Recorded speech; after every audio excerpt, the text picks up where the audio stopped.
The Red Cross responds to nearly 66,000 disasters every year, most of them house fires. Red Cross President and CEO Gail McGovern says you need to develop an evacuation plan and practice it, especially with your children. It takes just 2 minutes for a home to be engulfed in flames. Practice those drills. We all think our kids know what to do. They don't. We need to teach them. We have started a large campaign where we're going into vulnerable communities and helping install smoke alarms. Already 92 lives were saved, and 4 of those lives were saved by a 5-year-old girl who remembered what we taught them during these fire drills, and she got her family out. We also have a slew of free apps that people can download onto their smartphones. It's what to do in every kind of disaster you can imagine, how to prepare and how to recover. To help support all the Red Cross does and to make a financial donation, go to redcross.org. That's redcross.org.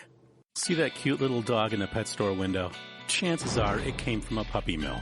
A breeding facility that forces caged, neglected, and often sick dogs to churn out puppy after puppy to be sold for profit. Meanwhile, millions of wonderful, healthy pets end up in animal shelters. This leads to the killing of more than 9,000 by the end of today. But with one simple choice, you can help. Just by deciding to adopt instead of purchase your next pet. Animal shelters are full of amazing pets looking for a home. When you adopt your new best friend, not only are you saving a life, you're taking a stand against puppy mills. When your friends see the smart choice and impact you've made, they adopt their next pet and share with 5 of their friends, who share with 5 more. Before long, thousands get involved. Pet stores stop selling dogs from puppy mills, and even more lives are saved. And with your help, we can save them all. Visit bestfriends.org/puppymills to learn more. It's Thursday night, and you're grabbing drinks with some friends. Start it off with a pitcher for the table, which quickly becomes 2. There's pool. And there's the photo booth. All right, everybody squeeze in. Say cheese! Followed naturally by an order of wings. And another. Can we get some extra ranch sauce? Then there's the ceremonial nightcap. So what are we doing this weekend? And lastly, it's back to the car, which, if you're buzzed,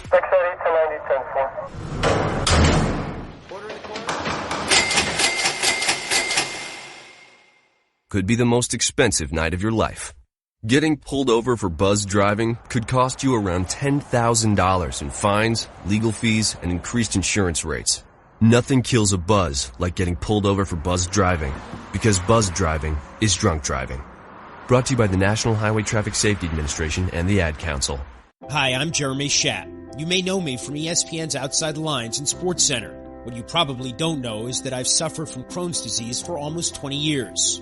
The Crohn's and Colitis Foundation of America's Take Steps, Be Heard walk program is the largest national walk program dedicated to raising funds and awareness to combat Crohn's disease and ulcerative colitis. To learn more about how you can help and to find a walk site near you, please visit www.cctakesteps.org.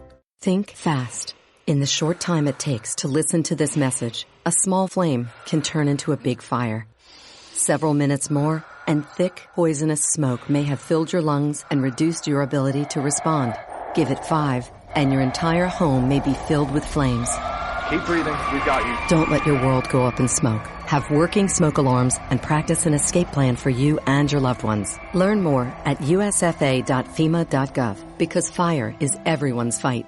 Have you mixed your pain meds, your sleep meds, your allergy meds? Call the Poison Helpline. Has your child eaten a tube of toothpaste, a chip of paint, a wild mushroom? Call the Poison Helpline. Have you been bitten by a spider, a snake, an insect? Call the Poison Helpline. Poisonings can happen at the home, on the job, or in the great outdoors. Call the Poison Helpline first for fast, free advice from medical professionals. Call 1-800-222-1222 anytime, anywhere. 1-800-222-1222. Save the number, save a life. Brought to you by the U.S. Department of Health and Human Services. Every day, the men and women of the United States Marine Corps demonstrate their commitment to defend the American way of life. Since 1775, we have served our nation as a force in readiness. From combat operations to humanitarian assistance in every corner of the world. No matter where the mission takes us today, or wherever our country needs us tomorrow, we always remember the land we call home. As Marines, we take a stand for each other, for our nation, for us all. The few, the proud, the Marines. Hi, I'm Hilary Duff. As a mom, I'm proud to support the March of Dimes in helping more women have full-term pregnancies and healthy babies. That's why I walk in March for Babies. The money we raise funds research and local programs that help babies overcome the challenges of premature birth and birth defects. Sign up today at marchforbabies.org. Together, we can help make healthier babies possible for thousands of families. The following program is closed captioned for the thinking impaired. Zinc Media. Feel the power of knowledge.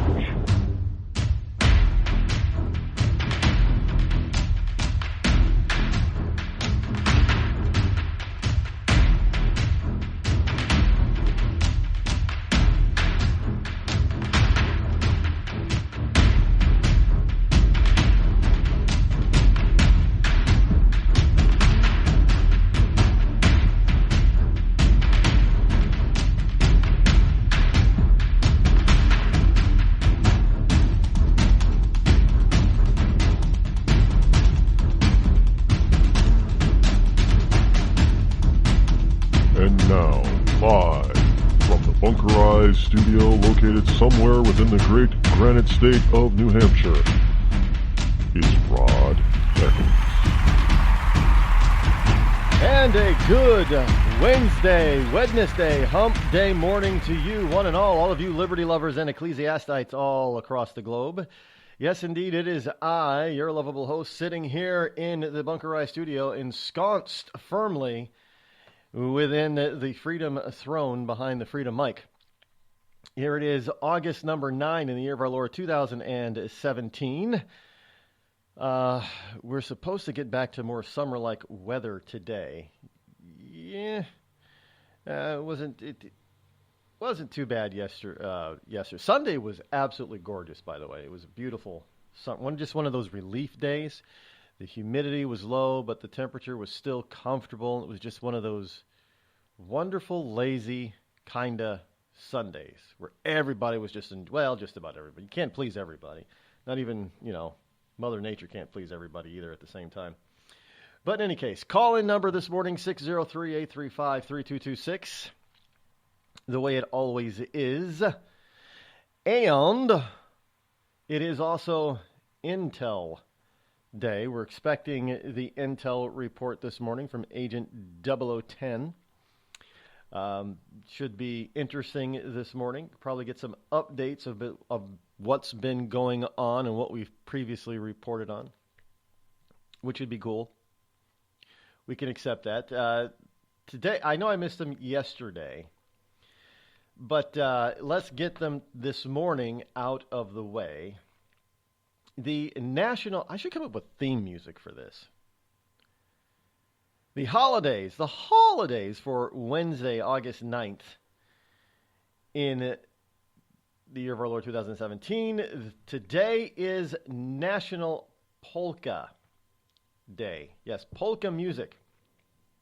Roll out the barrel, we'll have a barrel of fun. That's about the only reason I know about polka music is there used to be I think back in the 80s, there was, is it Roger Whittaker?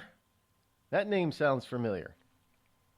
He was like this huge, as far as you can say huge for polka, but he was like this huge polka. He actually had on TV. It wasn't an infomercial like they have today, but, it was a regular 60-second commercial, I think, selling polka music, a polka album.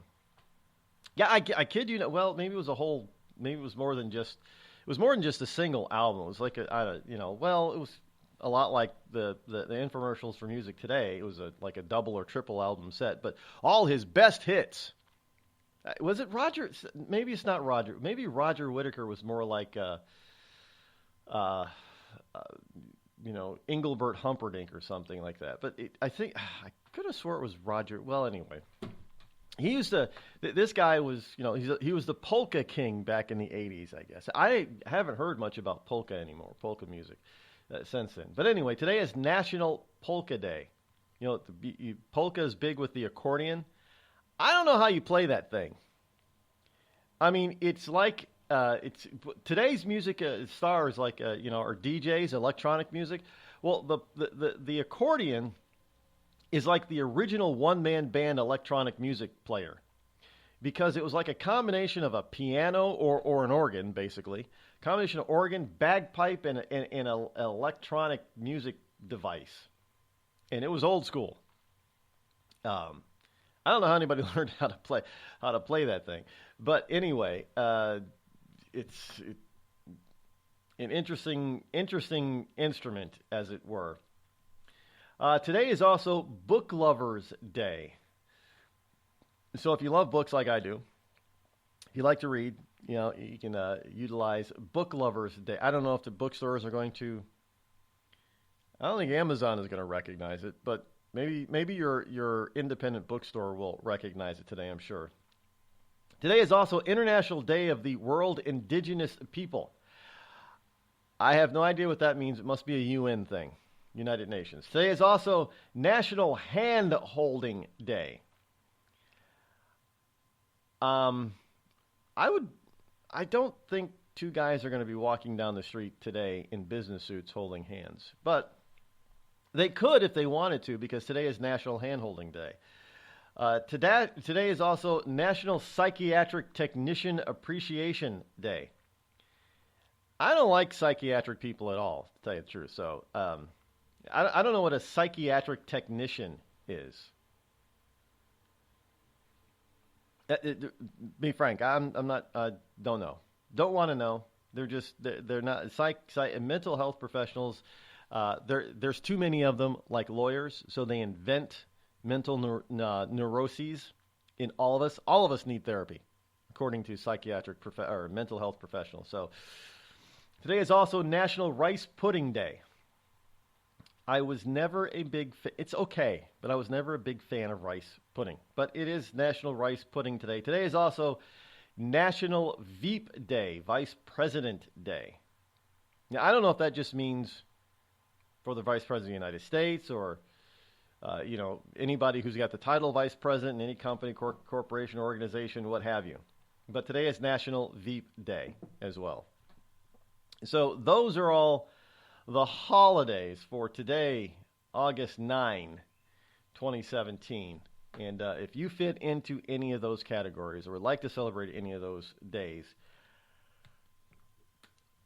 then you should. And I think maybe I'll celebrate National Polka Day. Get out some Roger Whittaker stuff. I don't know. I don't know.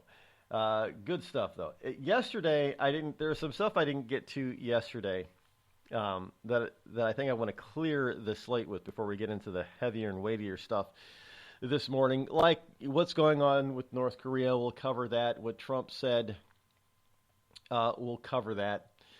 But yesterday, North Korea. This fits in. I had this yesterday from the College Fix, and there's something new this morning out in North Korea. North Korea evidently is going to be the first country to have a robot tax. Is that how we're going to keep robots from proliferating too bad? Is we're going to tax the hell out of them?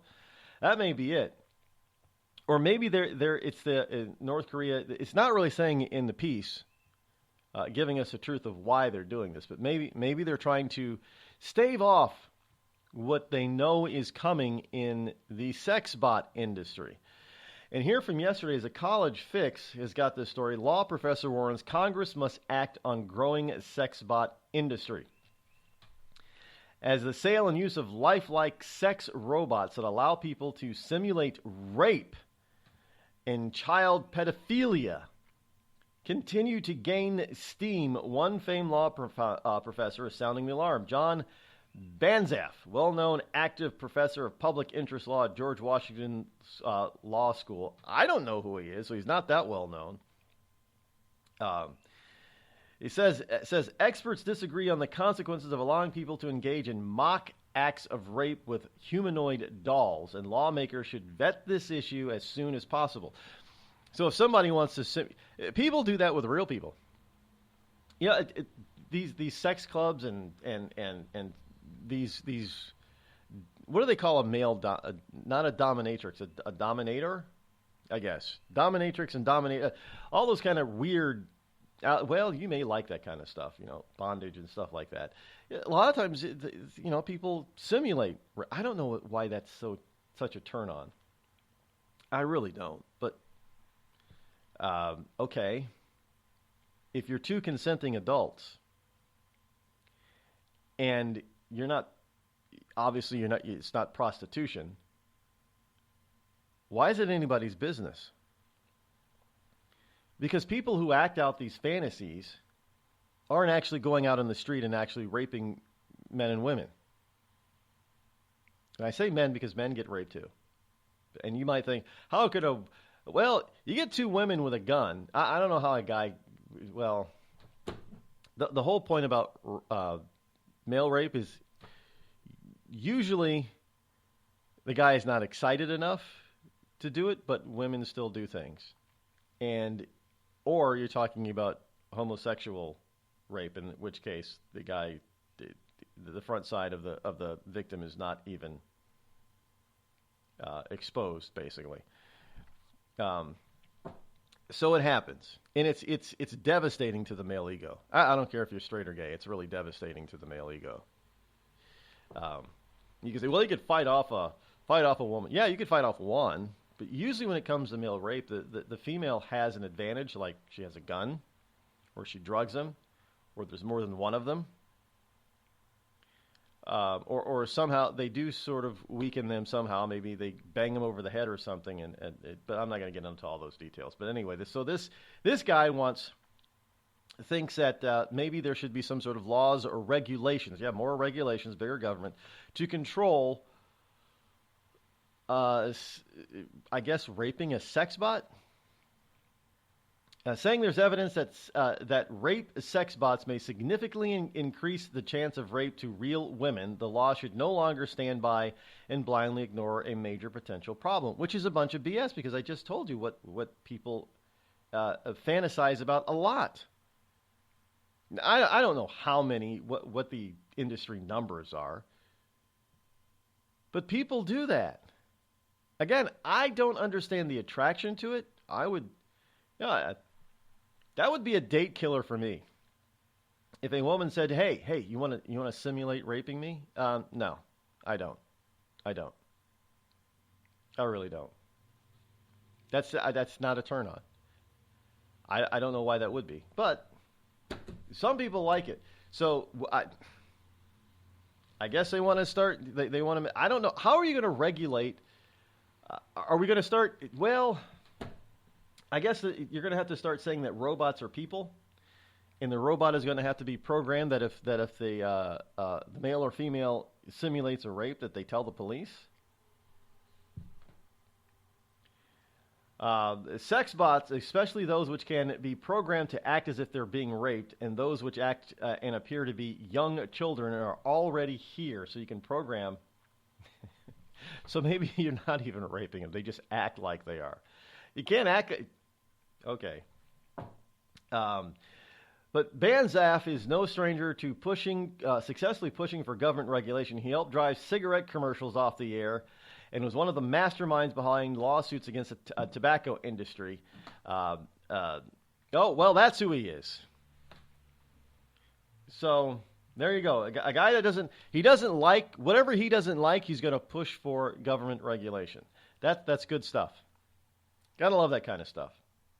Whatever this guy doesn't like, evidently, he didn't like cigarettes and tobacco back in the day, so he got them pushed. And they made a big deal out of them. Remember one of the Marlboro men? The Marlboro man on the horse and everything? Yeah, he died of lung cancer. They made a big deal about it, about the Marlboro man dying of lung cancer. Well, the left did, the anti-smoking people. I also got a story here about beer and soda. We'll get into that later, too. Stuff is unbelievable. How these people just want to run your life. And there's something here about salt. Now, we've known about the misnomer about salt for a while, but I got something here about the salt that's got the scientific, not the medical community, the scientific community up in a brouhaha uproar. Maybe they should all just chill out, chillax, and get a sex robot. You're listening to me, your lovable host, Rod, here on the Rod Eccles Show. We've all heard of male enhancement, but now there's an expert on true male enhancement in the areas that really count. In Herb Ellis's book, Husband 2.0, Real Male Enhancement, you'll find answers to questions like, why doesn't she want to have sex? A quick start, quick results workout guide. Plus, what you can do as a side hustle to make money now. With all the great tips in this book, every man can benefit. Get the book, Husband 2.0, Real Male Enhancement, on Amazon.com.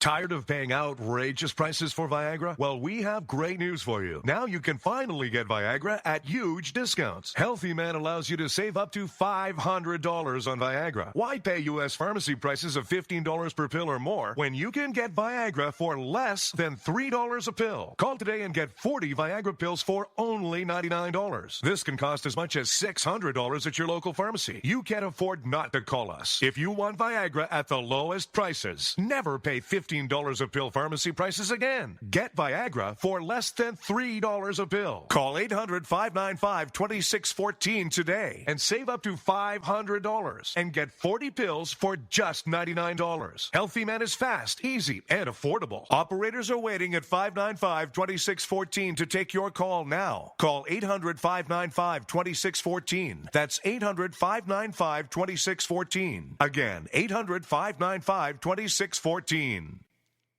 It started with a knock, but it wouldn't end there. What happens in the story next, many wouldn't understand, and most wouldn't believe. 5 + 2 = Perfection by Samuel Rosette Jr. is a must-read. The scriptures within are reminders of the ancient past, and yet intriguingly infuses with texts which stand on the edge of the stage of relevancy. Available online at Westbow Press, Amazon, Books A Million, Barnes & Noble, and SamuelRosetteJr.com. And now a message from our sponsor. Ladies, tired of drying your hair with the same old vacuum cleaner? Try Avon Shade brand new Beauty Locks portable hair dryer. It's smaller, it's faster, it's guaranteed to give you the hair you've always wanted in half the time. Beauty Locks is delicate and dainty, just like you. The dryer weighs only a pound and easily fits in your hand. Now that's beauty and convenience. With a speedy motor that will dry your hair in as little as 25 minutes, you can get gorgeous hair without falling behind schedule. Don't worry about the little ones or that pie in the oven. Thanks to an extra-long extension cord, you can move around while primping your locks. Forget those long trips to the salon and no more waiting for hours under monster machines. Avon Shade gives you an easy and speedy hairdo that will blow your man away. Get it now at your nearest Macy's.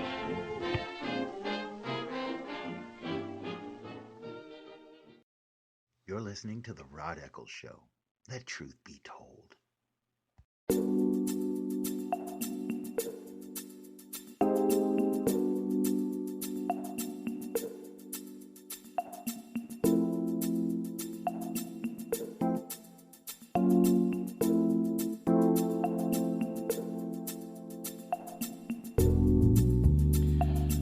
Six 603-835-3226. Welcome back this Wednesday morning. Glad that you are all here tuning in. It is a wonderful, sunny morning here in northern New England. We're expected to have the heat back, 85 plus today. Sunny, hot. This year has been full of, I think we've had our share of thunderstorms this year. More than average, an average. But the one thing I don't see around here is is a bunch of environmentalist wackos running around claiming that the sky is falling. I mean, that's a good thing. I said I'm not going to get more into that, but here's something else from yesterday that I wanted to bring you because it has to deal with our education, our educational system. It has to do with your wonderful institutes of higher learning. As we continue to create a bunch of mamby-pamby, whiny, wimpy, childlike adults. Speaking of childlike adults, sir, I also got a story here. Hopefully, we'll get to it. That there are other people who are closer to the situation, as it were, that say that Zuckerberg is preparing for a high public office run. I told you he was going to do it, but I don't think he's going to get very far unless he changes his well. He'll have to. The millennials will have to vote him in. I can't see many older adults. I don't even like listening to the guy talk. I still want to call him a kid because of the way he talks. But, I've noticed this is the millennial speak now, this way millennials talk. And it really is annoying. I got to tell you, for those people who understand, who understand proper diction and I know our language is constantly changing, but the way their cadence and their speech patterns are just highly annoying to me, but that's just me, I guess. But here's from our Institutes of Higher Learning. A professor lets students choose own grades, and you won't believe why. It's for stress reduction. A University of Georgia professor has adopted a stress reduction policy that will allow students to select their own grades if they feel unduly stressed by the ones they earned. Well, how are you going to know if they're unduly stressed? And if they didn't deserve the higher grade that they're obviously going to give themselves, how can you give them a higher? Similarly, students who feel stressed by group dynamics are allowed to walk away from their groups without explanation and will only be graded on non-group work. The professor acknowledges that this policy might hinder the development of group skills and mastery of class material. How about just learning the material, period?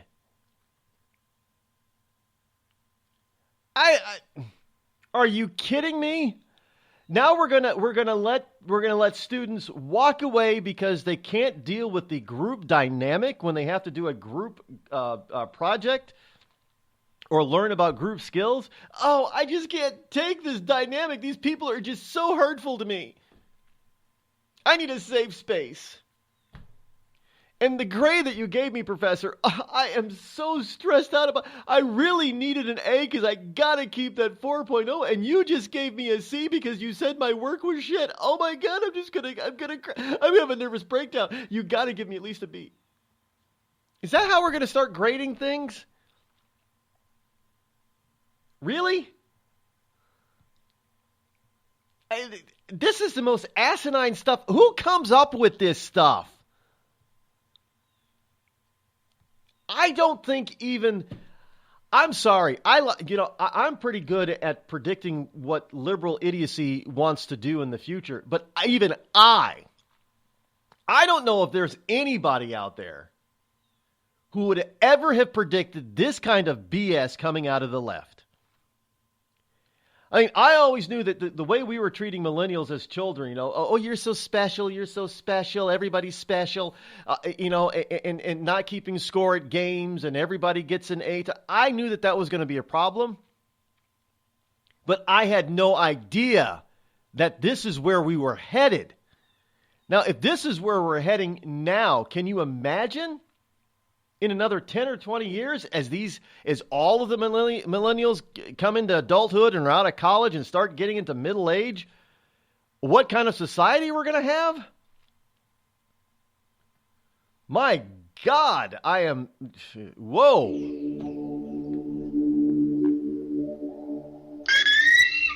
The Red Cross responds to nearly 66,000 disasters every year, most of them house fires. Red Cross President and CEO Gail McGovern says you need to develop an evacuation plan and practice it, especially with your children. It takes just 2 minutes for a home to be engulfed in flames. Practice those drills. We all think our kids know what to do. They don't. We need to teach them. We have started a large campaign where we're going into vulnerable communities and helping install smoke alarms. Already 92 lives were saved, and 4 of those lives were saved by a 5-year-old girl who remembered what we taught them during these fire drills, and she got her family out. We also have a slew of free apps that people can download onto their smartphones. It's what to do in every kind of disaster you can imagine, how to prepare and how to recover. To help support all the Red Cross does and to make a financial donation, go to redcross.org. That's redcross.org.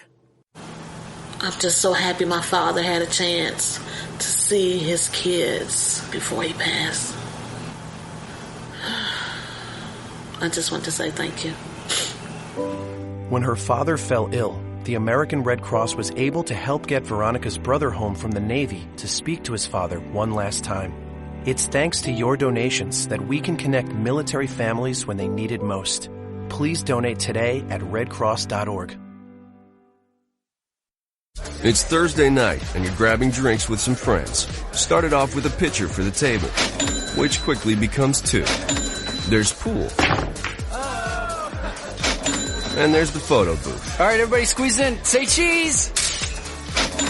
Followed naturally by an order of wings. And another. Can we get some extra ranch sauce? Then there's the ceremonial nightcap. So what are we doing this weekend? And lastly, it's back to the car, which, if you're buzzed,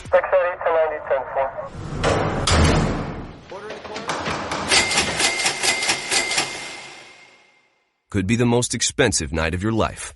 Getting pulled over for buzz driving could cost you around $10,000 in fines, legal fees, and increased insurance rates. Nothing kills a buzz like getting pulled over for buzz driving, because buzz driving is drunk driving. Brought to you by the National Highway Traffic Safety Administration and the Ad Council. Every day, the men and women of the United States Marine Corps demonstrate their commitment to defend the American way of life. Since 1775, we have served our nation as a force in readiness. From combat operations to humanitarian assistance in every corner of the world. No matter where the mission takes us today, or wherever our country needs us tomorrow, we always remember the land we call home. As Marines, we take a stand for each other, for our nation, for us all, the few, the proud, the Marines.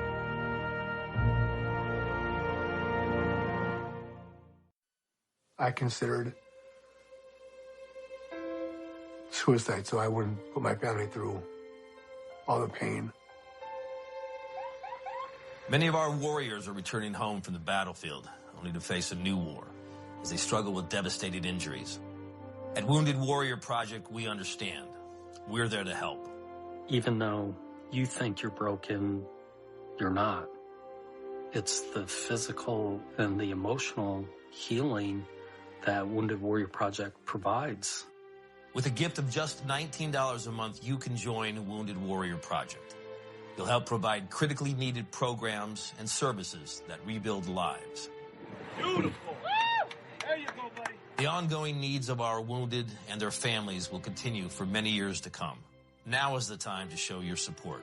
Call now or go online with your gift of just $19 a month, and we'll send you this Wounded Warrior Project blanket.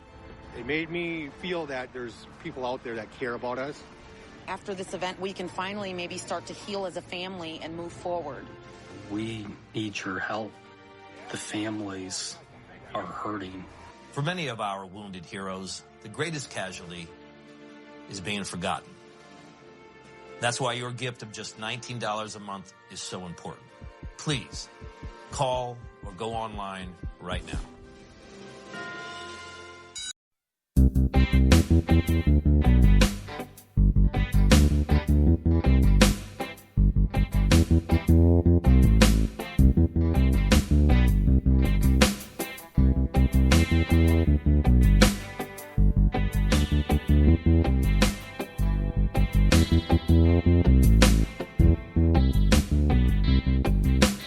Welcome back, 603-835-3226. That is a number to utilize should you wish to join me here live on the program.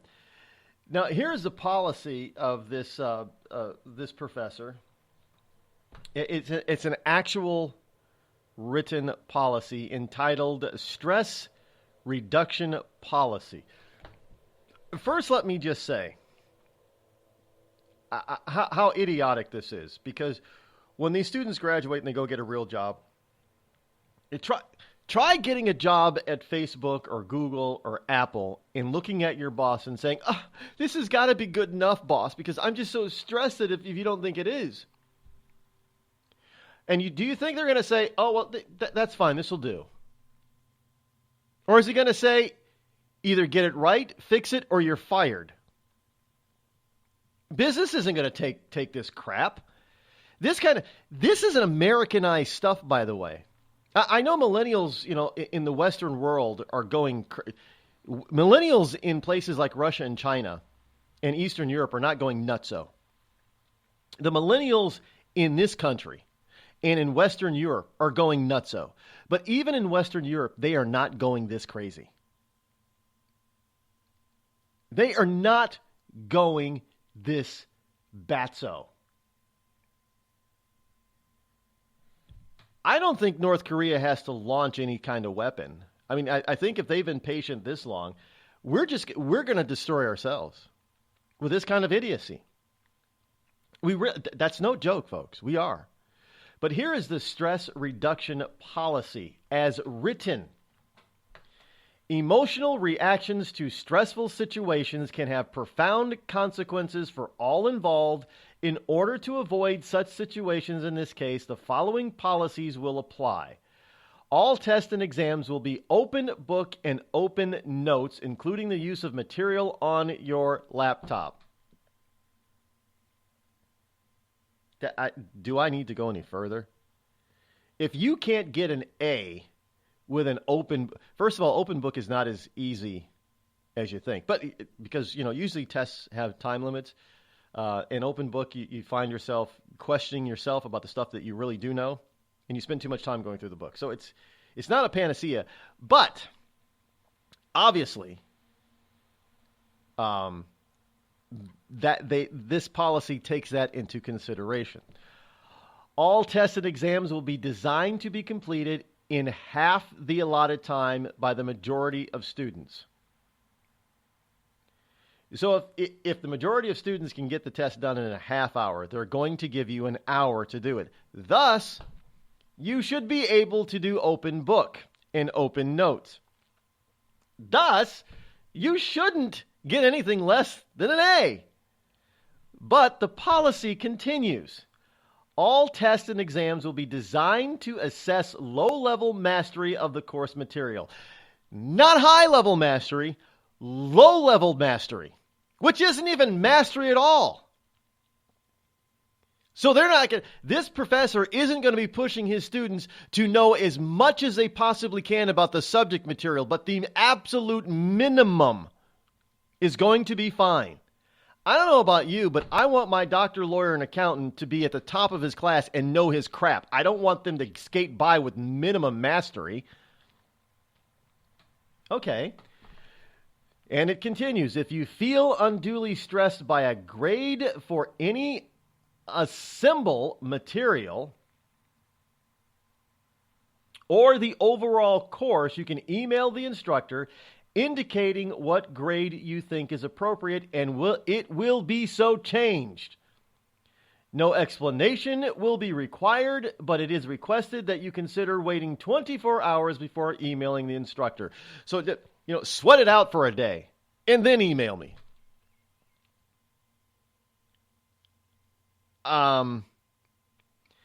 It doesn't stop there. It continues. If in a group meeting you feel stressed by your group's dynamics, you should leave the meeting immediately and need offer no explanation to the group members. Furthermore, you can request a discontinue all further group work, and your grade will be based totally on non-group work. Only positive comments about presentations will be given in class. Comments designed to improve future presentations will be communicated by email only. While this policy might hinder the folks, you can't make this stuff up. I'm roiling. I am rolling over here in the Bunker studio. Listen to this last part in the printed, stated, written policy, stress reduction policy. While this policy might hinder the development of group skills and mastery of the class material, while it might, they're acknowledging that this is going to limit your mastery of class material, and they still are going to enforce this policy? While this policy might hinder the development of group skills and mastery of the class material, ultimately, these are your responsibility. I will provide every opportunity for you to gain high-level mastery. You're not allowing it. I'm walking into class. I'm so stressed. I can't take it. I need an A. The professor is saying, well, this is going to limit your ability to learn group dynamics and how to deal with group dynamics and gaining the master skills of the said material that you should know. But you know what? It's more important for you to reduce your stress level. I can't. Can you imagine if this crap, and it's going to seep down into regular grade school, K through 12. I guarantee you. What is next? Hey, we know you're stressed, Mr. Senior, Junior, and Senior, so we're going to allow you to choose your own SAT score. If you didn't get the SAT score that you wanted or think you should have gotten, we're going to allow you to choose it. Don't laugh, because that's where we're headed. That's how ridiculous it is. You may think that sounds ridiculous, but this professor has a written policy, and do you think he's going to be the only one to adopt such a policy? I bet he's not the only one that already has such a policy right now. And you people out there, every time I hear a parent say, well, you got to go to college, and I want to strangle them. Why must your kid go to college? Why? Well, so they can learn how to live better and have it better than I did, and they need an education. They're not getting an education. They're not getting one. And here's do you think your kids are getting an education? Little Johnny and Susie are out there. Have you seen the signs that they're holding at their protest? And do you think little Johnny and little Susie are getting a higher education?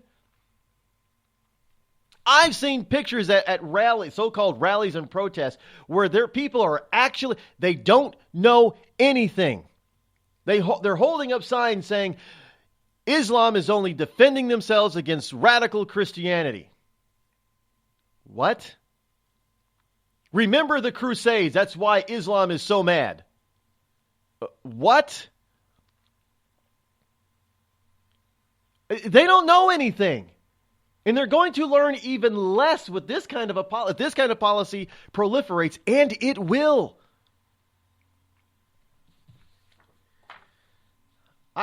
Some people, well, why are you so anti-college, Rod? I'm pro higher learning. I'm anti-modern liberal college because you're not learning a damn thing except how to be a victim, how to make excuses, and now you're not even going to learn how to deal with stress on a daily basis because your wonderful professors are going to try to alleviate all your worries and all your stresses. Hey, don't worry. If you don't learn the material, we're going to give you an open book test, and you're going to have twice as long to finish the test as normal. And if you still can't get the grade that you want, I'm going to give it to you anyway. All you got to do is request it in an email. You don't get to talk to me in person about it. We don't get to chat eye to eye. We don't have to try to figure out why you're feeling stressed. Just tell me that you're stressed and the grade that you think that you should get. And if you can't deal with the group dynamics, in the big group, small group, doesn't matter. Just walk out. You'll be fine. No punishment, no reprisals. It's okay. Why don't you try doing that in a company meeting? I can just see it now. You're sitting there and there's some stress, they're putting some stress on you in the company meeting, and you just say, I can't. It's too stressful, and walk out. Do you think that that's going to work? I can tell you that there is not a single company that I've worked for that if they had an employee or company or group meeting that would have ever put up with you walking out with no explanation. You better have a damn good reason for leaving the meeting. No matter how dull, boring, inane, or stupid the meeting is, you better have a damn good explanation, because if you don't, you're in trouble, possibly fired. This is just...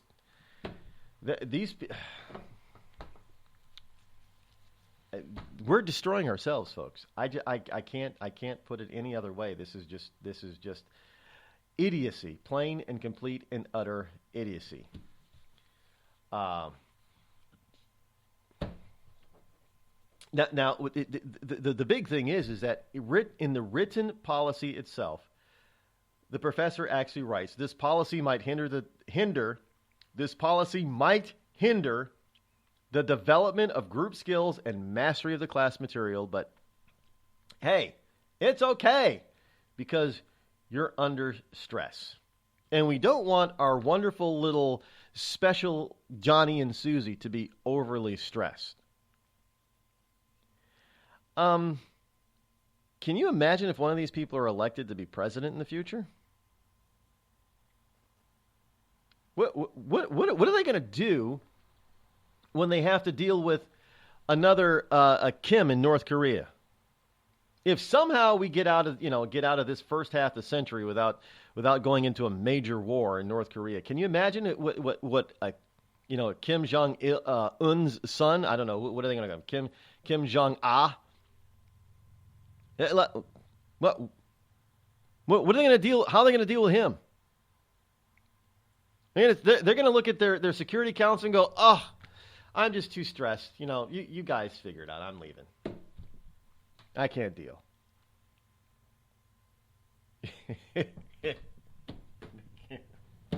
We're doomed. I hate to be what do they call it? A negative Nelly? I hate to be. I really do. But you baby boomers have doomed this country with your millennial children and your millennial ideals and your millennial ideas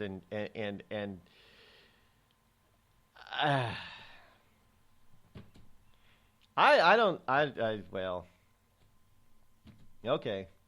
Here's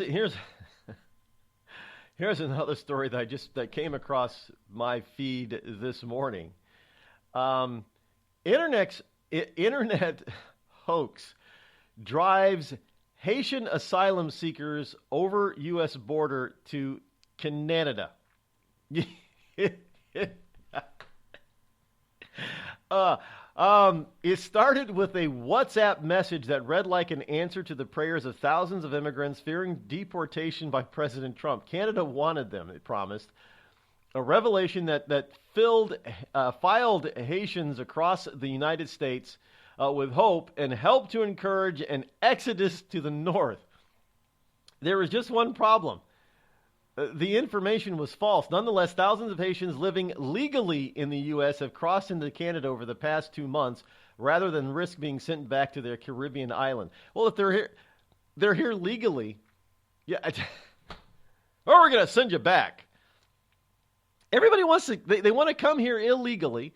Everybody wants to come to the United States. Nobody wants to go back to their homeland. But liberals in this country think that the U.S. is so terrible and so bad. Evidently, it is so bad in Haiti that even Haitians who are living here legally get wind of a hoax that says, well, you might be sent back to Haiti, that they're willing to cross into Canada to illegally to avoid going back to Haiti. And yet you liberals are holding signs telling us how bad America is? Really?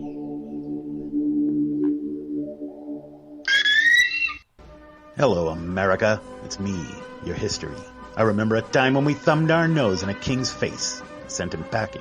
And when fascists and emperors talked a little bit too loud, we showed up, tore their cities to the ground, and then rebuilt them just to prove we could. We put men on the moon, we won a Cold War, and we elected fearless leaders who led fearless people. What the hell happened to you, America? Back in my day, we didn't elect a big-eared community organizer. We punched him in the kidney. Maybe it's time you came home, America. Home where you belong.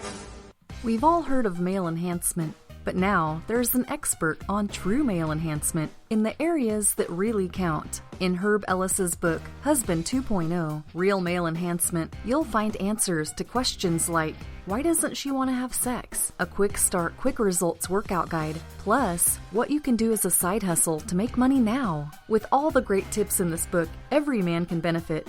Get the book, Husband 2.0, Real Male Enhancement, on Amazon.com. Tired of paying outrageous prices for Viagra? Well, we have great news for you. Now you can finally get Viagra at huge discounts. Healthy Man allows you to save up to $500 on Viagra. Why pay U.S. pharmacy prices of $15 per pill or more when you can get Viagra for less than $3 a pill? Call today and get 40 Viagra pills for only $99. This can cost as much as $600 at your local pharmacy. You can't afford not to call us. If you want Viagra at the lowest prices, never pay $15 a pill pharmacy prices again. Get Viagra for less than $3 a pill. Call 800-595-2614 today and save up to $500 and get 40 pills for just $99. Healthy Man is fast, easy, and affordable. Operators are waiting at 595-2614 to take your call now. Call 800-595-2614. That's 800-595-2614. Again, 800-595-2614. It started with a knock, but it wouldn't end there. What happens in the story next, many wouldn't understand, and most wouldn't believe. 5 + 2 = Perfection by Samuel Rosette Jr. is a must-read. The scriptures within are reminders of the ancient past, and yet intriguingly infuses with texts which stand on the edge of the stage of relevancy. Available online at Westbow Press, Amazon, Books A Million, Barnes & Noble, and SamuelRosetteJr.com. This is Free America broadcasting on the Rod Eccles Show with a message to all patriots trapped behind the lines in California, New York, Boston, and Chicago. Don't give up, true lovers of America. Even as we speak, moves are being made to drive the invaders back to the land from which they came, defeat the would-be dictators, and lift the chains of tyranny from around your neck. Stay strong. Stay brave. You're not forgotten, and you're not alone. Until next time, patriots, this is Free America signing out. Call Rod now, 603-835-3226. Lines are open.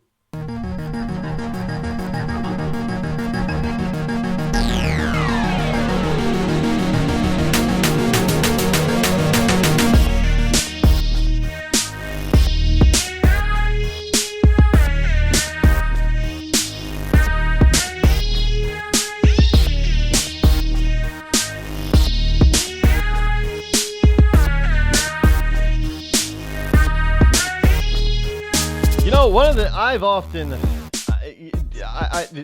this whole hoax for the poor Haitian.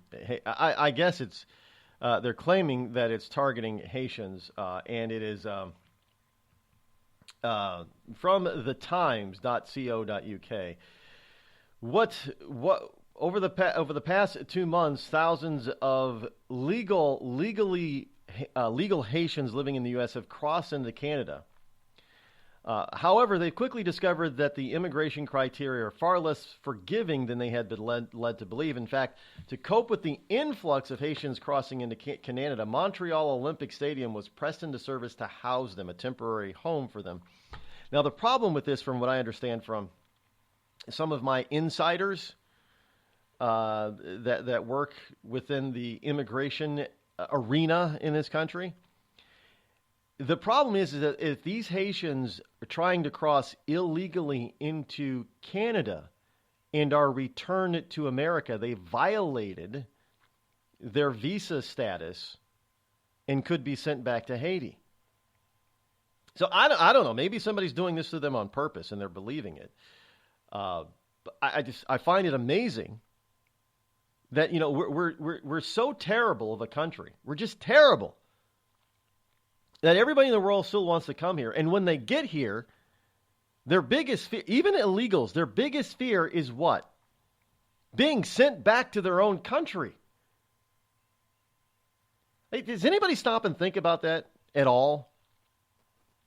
You know, you left are out there protesting and telling us how bad this country is. You know, we need government this, we need government, single payer health care, we need single payer education, we need single payer this, single payer that, because our country is so bad, and the entire rest of the industrialized world has all of this free stuff provided by government, and yet everybody in those countries that have all this free stuff, they still want to come here where we don't have all that free stuff. And they're so scared of being sent back, whether they're legal or illegal, because they don't want to go back to their home country where all that stuff is provided for by their government for free, quote unquote. Am I the only one who puts this stuff together? I know most of you listeners out there, you guys get it, and you've been thinking about this and understand it too, but I'm referring into the bigger picture with all the stupid liberals out there. I mean, this is utterly insane. So you have people who came here, who followed the rules, or who were given special privilege to come here legally. And Trump has never said that people who are here legally were going to get booted and kicked out and sent back home. As long as you're here legally, Trump doesn't care that you're here. Neither do most Americans, natural Americans. If you're here if you came here legally, we don't really care that we want you to assimilate into our culture. You know, learn English, learn the American way of life, that blah blah blah, that type of stuff. We're not going to send you back if you're contributing and you're honest and you're not causing any legal troubles. We don't care. We're glad you're here.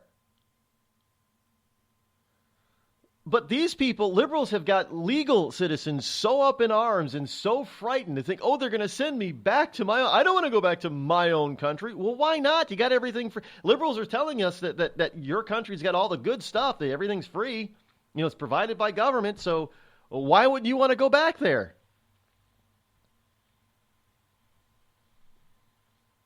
And yet they want to stay. And this has just been revealed. The Haitians are so damn scared to be sent back to Haiti that they're willing to risk their legal status in the USA by trying to illegally get into Canada. Now, that speaks volumes, people. If you're a liberal, you should really pay attention to yourself, because that speaks volumes. Intel Report next. Have you ever thought to yourself, I'm a leftist elite Hollywood a-hole? If so, good news. The Rod Eccles Hollywood Community College is now open, featuring such courses as unemployment is not paid vacation. No, Americans don't want to spend $19 for an order of French fries, and the ever popular shut the hell up. Why, just listen to this big-time celebrity endorsement. I'm not Rosie O'Donnell, and I think this school's offensive, sexist, and racist. And I think you're a giant a-hole who needs to shut the hell up. Hey, we teach a course in that. the Rod Eccles Hollywood Community College, where being an A-hole is not a guarantee you'll be an A student. Thousands of families affected by disasters, like the recent wildfires, urgently need support. You can help the American Red Cross provide warm meals, shelter, and hope to families when they need it most. Please donate today to Red Cross Disaster Relief to help people affected by disasters, big and small. Go to redcross.org or call 1-800-RED-CROSS today. Your support is critical. We can't do it without you. I'm just so happy my father had a chance to see his kids before he passed. I just want to say thank you. When her father fell ill, the American Red Cross was able to help get Veronica's brother home from the Navy to speak to his father one last time. It's thanks to your donations that we can connect military families when they need it most. Please donate today at redcross.org. Were you born from 1945 to 1965? People born during these years are 5 times more likely to have hepatitis C. So even if you try to eat right, exercise, and take care of yourself, you could still have hepatitis C, a serious disease that's a leading cause of liver cancer. If you were born from 1945 to 65, you should get a blood test for hepatitis C. Treatments can cure this disease. Talk to your doctor about getting tested. A message from the CDC. Think fast. In the short time it takes to listen to this message, a small flame can turn into a big fire. Several minutes more, and thick, poisonous smoke may have filled your lungs and reduced your ability to respond. Give it 5, and your entire home may be filled with flames. Keep breathing. We've got you. Don't let your world go up in smoke. Have working smoke alarms and always stay in the kitchen when cooking at high temperatures. Learn more at usfa.fema.gov, because fire is everyone's fight. Have you mixed your pain meds, your sleep meds, your allergy meds? Call the Poison Helpline. Has your child eaten a tube of toothpaste, a chip of paint, a wild mushroom? Call the Poison Helpline. Have you been bitten by a spider, a snake, an insect? Call the Poison Helpline. Poisonings can happen at the home, on the job, or in the great outdoors. Call the Poison Helpline first for fast, free advice from medical professionals. Call 1-800-222-1222 anytime, anywhere. 1-800-222-1222. Save the number, save a life. Brought to you by the U.S. Department of Health and Human Services. Premature birth is the #1 killer of babies. Those who survive often face birth defects and complications that affect them for life. For hundreds of thousands of families in the United States, this is the hardest thing they will ever have to face.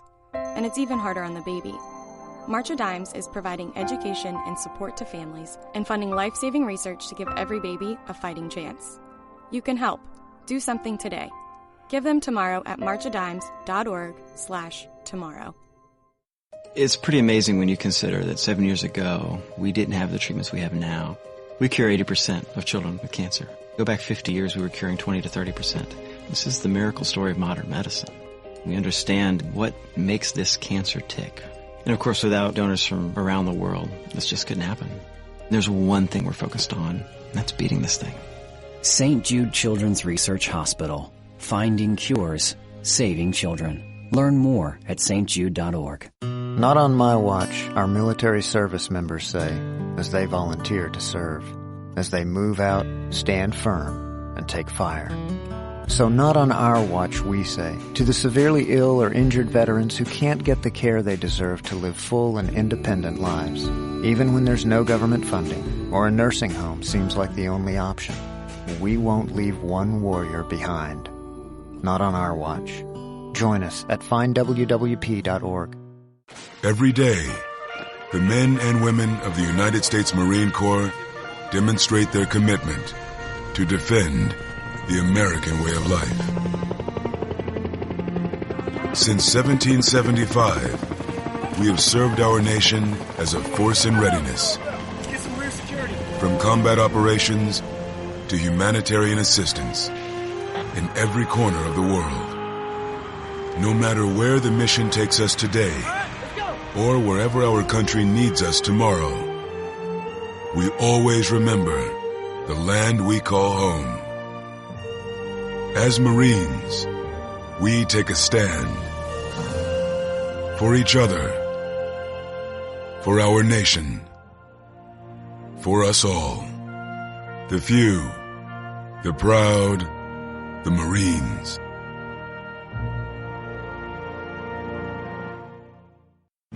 America's wounded warriors are coming home. After serving on foreign shores, these brave men and women are returning to their families and communities. Many have wounds you can see, and many have wounds you can't see, like post-traumatic stress disorder. Now that these warriors are back home, they are ready to enter the civilian workforce. To help, Wounded Warrior Project has developed the Warriors to Work program, a career counseling service that helps warriors translate their military experience to the civilian workplace. These extraordinary men and women bring proven world-class job skills and a unique perspective on teamwork to the job. And to ensure the right warrior finds the right job, Wounded Warrior Project works with employers to find just the right match. When you hire a wounded warrior, you hire an intelligent, talented, and committed new employee. Contact Wounded Warrior Project at findwwp.org. Welcome home the brave. You want to know what time it is? It's time to bring the rain. Zinc Media. Feel the power of knowledge.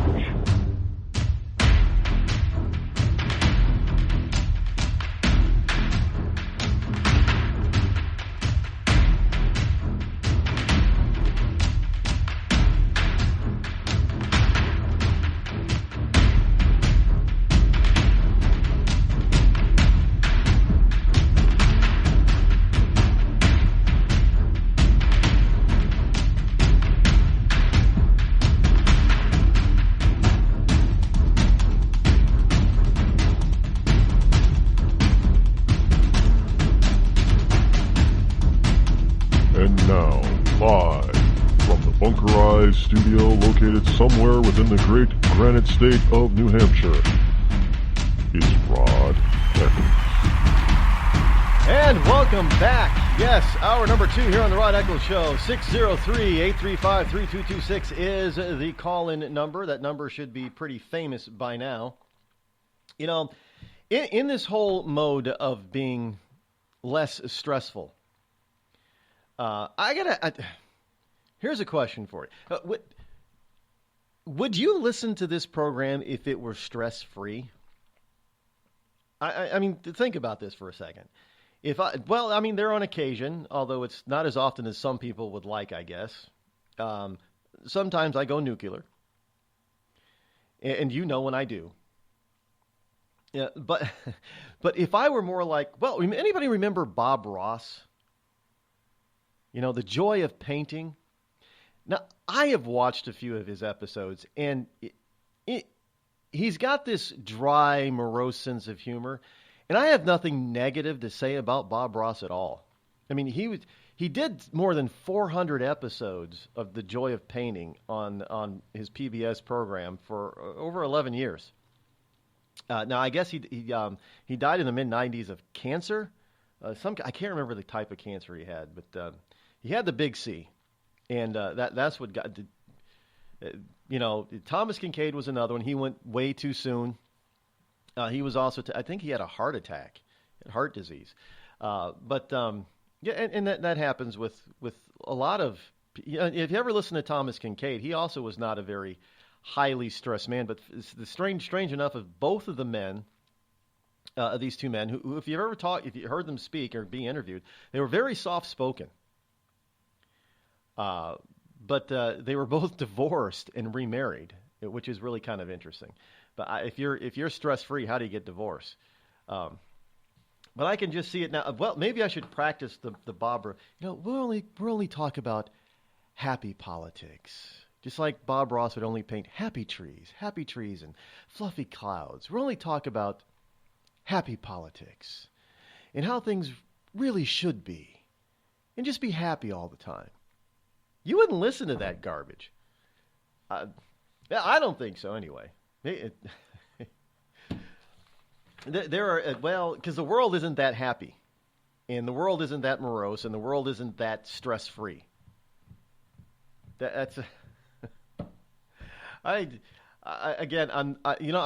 We like to make fun of Bob Ross a lot of times, but he was incredible at teaching people art. He stripped it down to its most simple, most basic format and form. And a lot of people learned how to paint because of it, just for the simple joy of doing it. I did one episode. I did try. I didn't have oil paints, but I tried. I think it was with watercolors. I tried doing. I didn't get stressed out, but obviously watercolors is not oil, and it didn't look anything like he was painting. But no, I still do not have. I don't have that unfinished painting anymore. Long since in the landfill somewhere. If you want to go searching back a couple of decades in a landfill in Syracuse, New York, I'm sure you'll be able to find it. Anyway, it is. That's the kind of stuff. Well, I don't know. I wonder if spies, if they would be able to get the intel and information that they get in order to keep us safe, if they were stress-free, or if they didn't want to deal with the stress of being out in the field. Can you imagine that? A spy not wanting to go through all that kind of stuff. But anyway, we have a spy here, former spy, who didn't go the stress-free route, and that would be Agent 0010. Welcome this morning, Agent. How are you? Uh-oh, Agent, are you there? I hear you singing, making music. Bad connection. Could you try calling us back? That was, I'd never heard that before. That was interesting. Let's see. Can we get him back? Let's see. Do we got you back, Agent? Yeah, I'm here. Can you hear me? Okay, yes, we got you. All right, that was kind of weird. I guess that was to show if we could handle the stress. Yes, well, I just used my calm, soothing voice, and that brought me back. Because I don't want to infuriate or stress anyone out, especially any of your listeners. So I will use my stress-free voice. I'm an idiot. Love it. That's obviously what they're teaching in college now. So at least with this one professor, let's be stress-free. Yeah. Okay. Yeah, that'll get you far in life. Because God knows life isn't stressing. I would wonder what it would be like to be a stress-free doctor in an emergency room. I don't think that would work either. No, I think that really wouldn't work at all. Yeah. 2 minutes into the whole procedure, he'd lose his mind.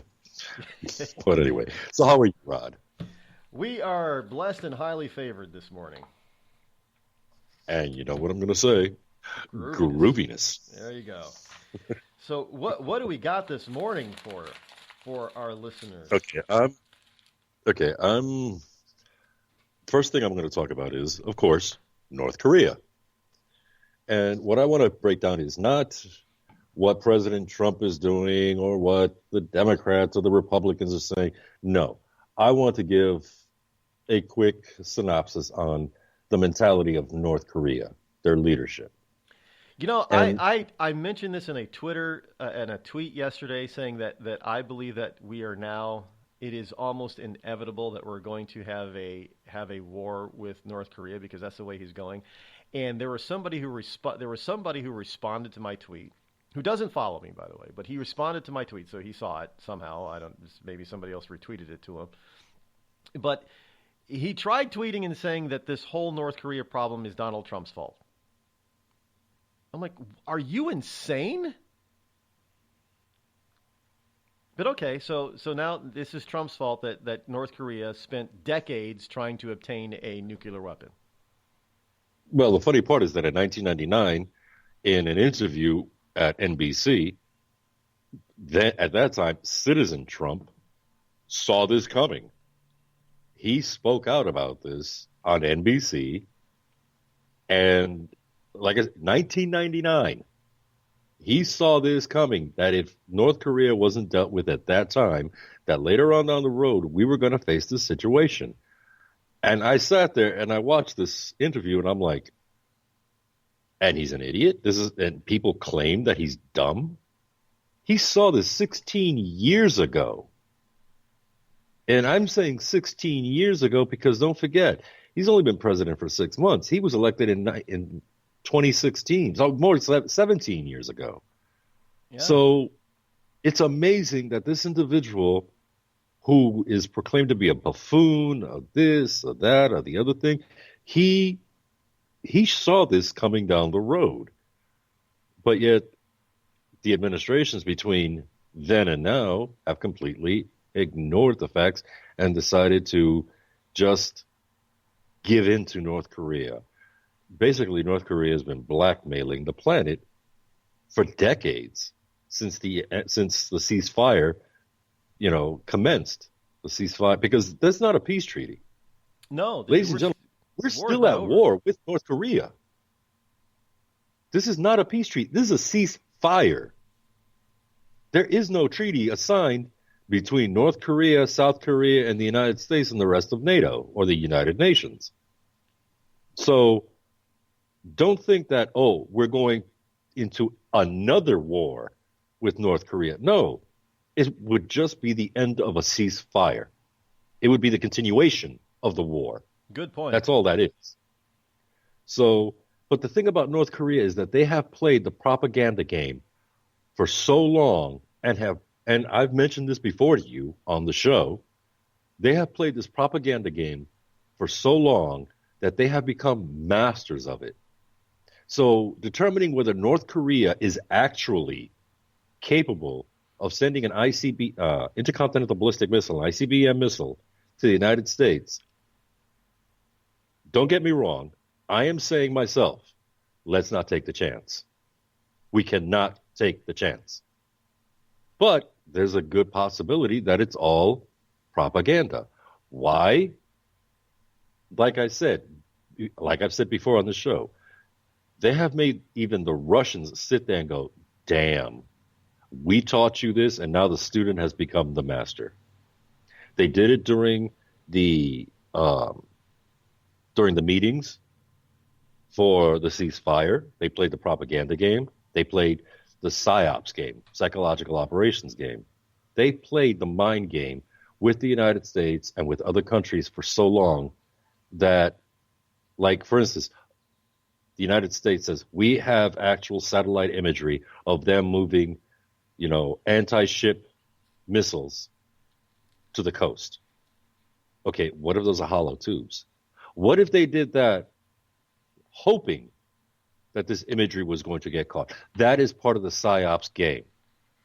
One of the things they also do is they take a grain of truth and surround it with a field of crap. Somewhere in there is a grain of truth, but they surround it with so much propaganda. They blow it up. They make it bigger than what it really is, that it's difficult to understand. Now, again, let me make this perfectly clear. I say don't take any chances. Do what you have to do. But at the end of the whole thing, don't forget, back in the 60s and the 70s, the Russians did the same thing. We were so convinced that their military arsenal was so advanced, so amazing, but yet, come to find out, their MiGs were big and slow. We could fly circles around their MiGs before they can get off one round. Their submarines were rusting hulks. So for all that time, we were so convinced how amazing the Soviet military was.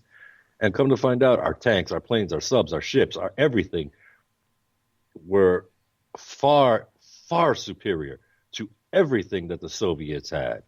And at the end of the game, we just sat there and go, damn, I feel stupid. I overestimated this guy. Well, you know what? Better to overestimate than underestimate. So as far as North Korea goes, we have to walk with caution.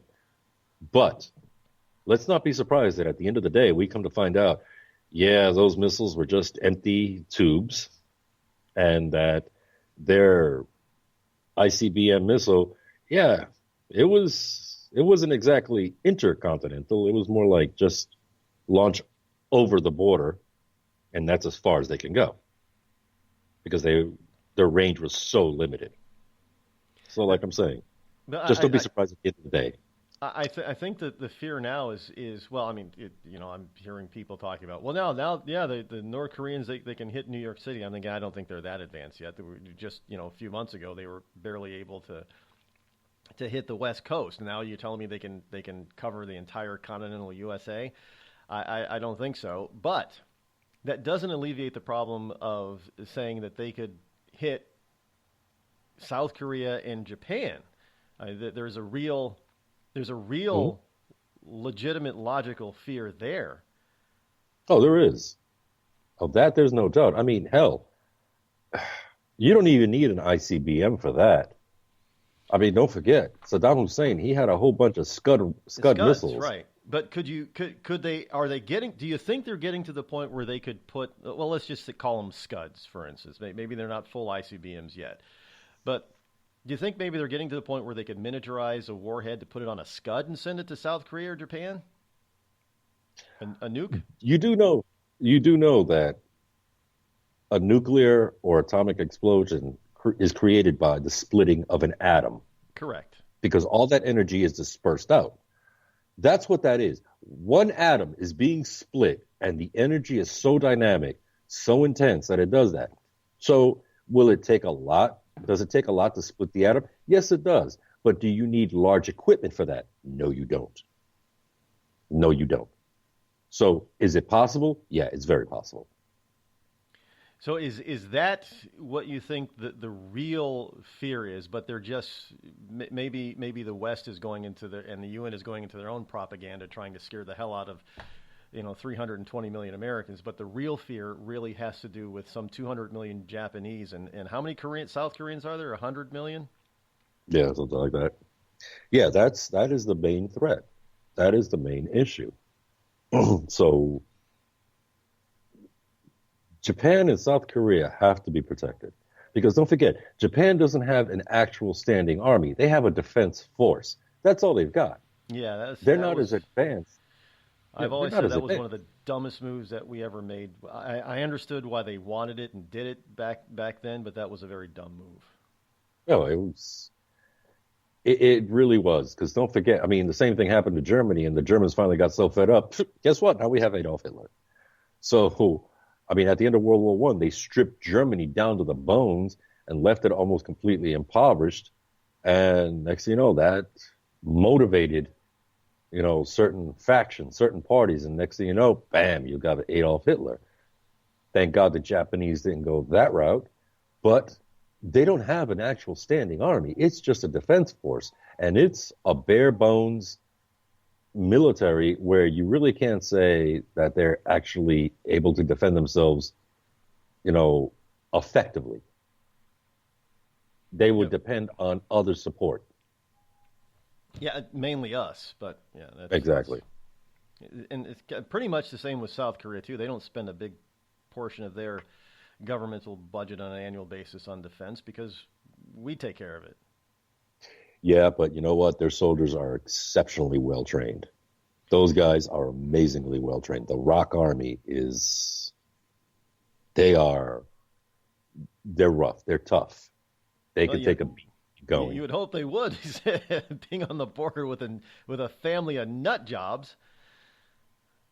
Oh, and that makes me laugh too. I mean, it's like, communism is wonderful. Stalinism is so amazing. Yeah, okay. So what do you call a government where you have a leader, when he dies, his son takes over. When he dies, his son takes over. When his son dies, he takes over. Oh yeah, a fascist regime. So they're not Stalin. They're not communists. Okay? Because a communist would take the best member of your party and put him into power. And when that person dies, then they go to the next best person, like the Soviets did. That wasn't a handed down father to son situation. Yeah, that's more like a but monarchy. North Korea, exactly. North Korea does that. Take a look at Cuba. Castro dies. Who took over? His brother. So that is more of a monarchy or a fascist regime. Yeah, absolutely. Next thing I want to talk about is our favorite people, the mainstream media. Oh, they're wonderful, aren't they?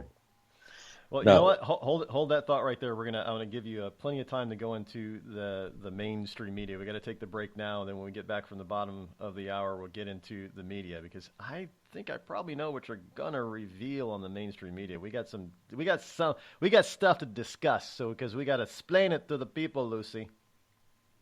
You got it. All right, be right back.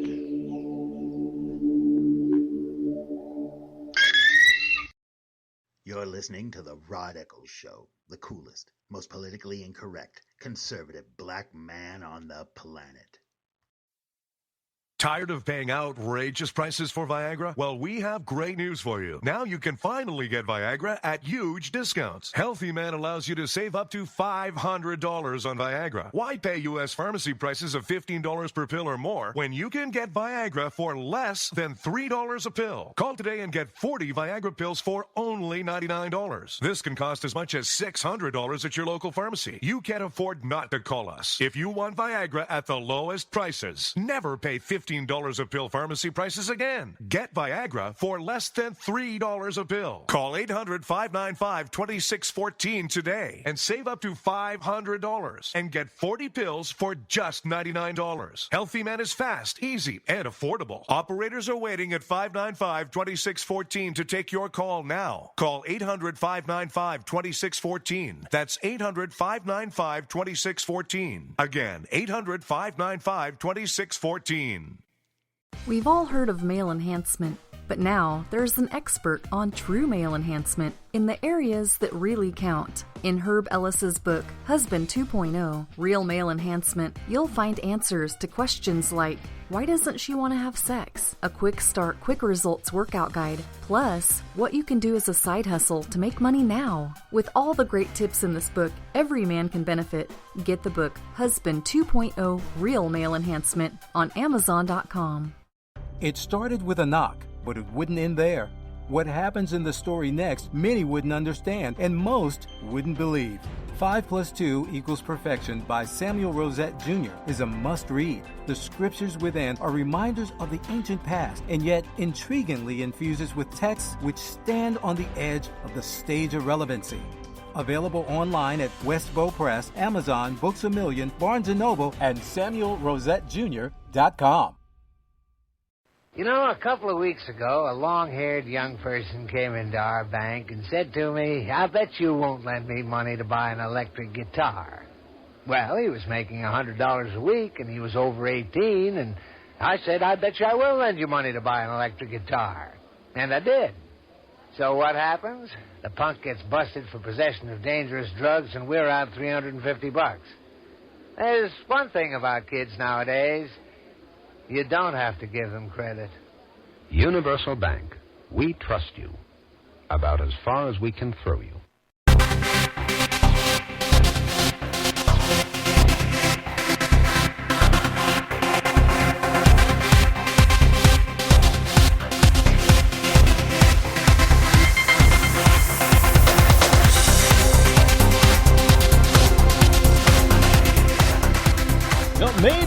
Maybe what I should do is have a school here. I mean another school. I'll actually do video, much like Bob Ross, and I'll do it in a stress-free environment. Do people really know why Bob Ross chose that direction to being so stress-free? They don't realize that this guy was a military veteran, United States Air Force. And he enlisted when he was only 18 years old, right out of high school, and he rose to the rank of Master Sergeant. And he even served as the first sergeant of, I think it was his first sergeant of the U.S. Air Force Clinic at the Ellison Air Force Base up there in Alaska. Yeah, and he often said the reason why he spoke in such a soft tone and stress-free voice is because when he was in the military, he had to be tough and mean all the time, and he had to make sure that that things were getting done properly. And oftentimes, sergeants, they're not known for being quiet all the time. That he often had to scream and be a sergeant. And when he got out, he became a personal pacifist, meaning that he never picked up a gun again after he left the military, but he never spoke out against war, really. So maybe that's it did him well for over 400 episodes and millions of dollars of product and services that he sold, and they're still selling like hotcakes, all that stuff. So maybe that's what we should do here, is have some sort of a Bob Ross style. I'll have to think about this, some sort of education, or maybe I can get it put on PBS. What do you guys think?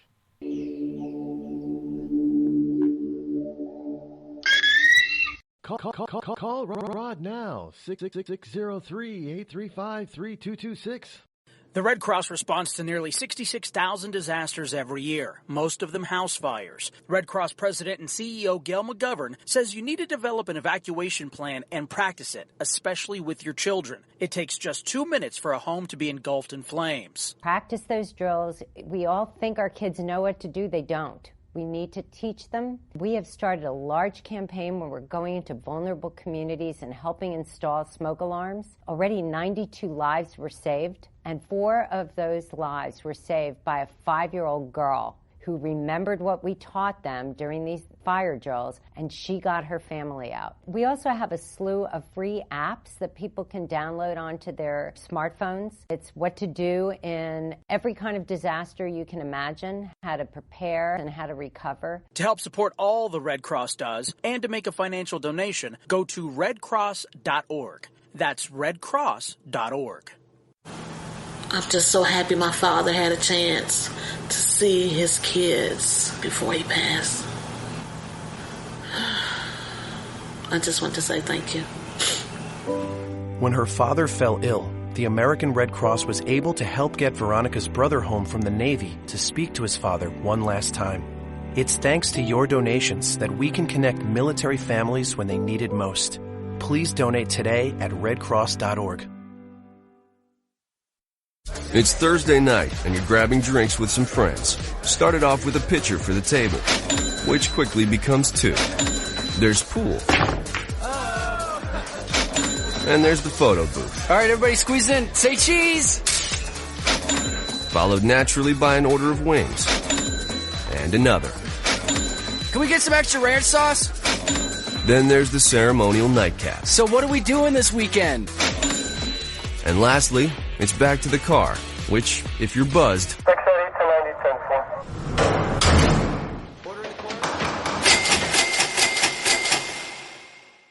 could be the most expensive night of your life.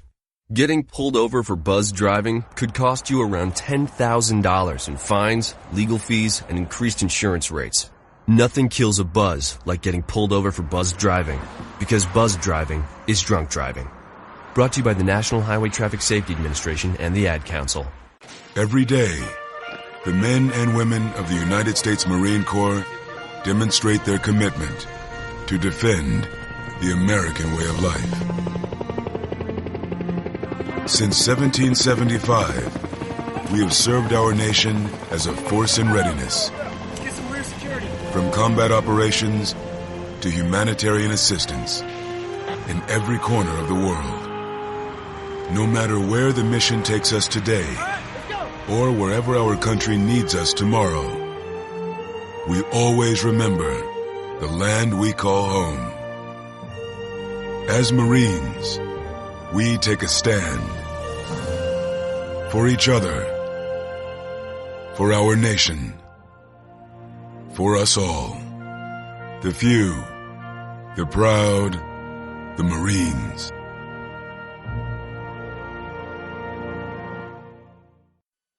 I considered suicide so I wouldn't put my family through all the pain. Many of our warriors are returning home from the battlefield, only to face a new war as they struggle with devastating injuries. At Wounded Warrior Project, we understand. We're there to help. Even though you think you're broken, you're not. It's the physical and the emotional healing that Wounded Warrior Project provides. With a gift of just $19 a month, you can join Wounded Warrior Project. You'll help provide critically needed programs and services that rebuild lives. Beautiful.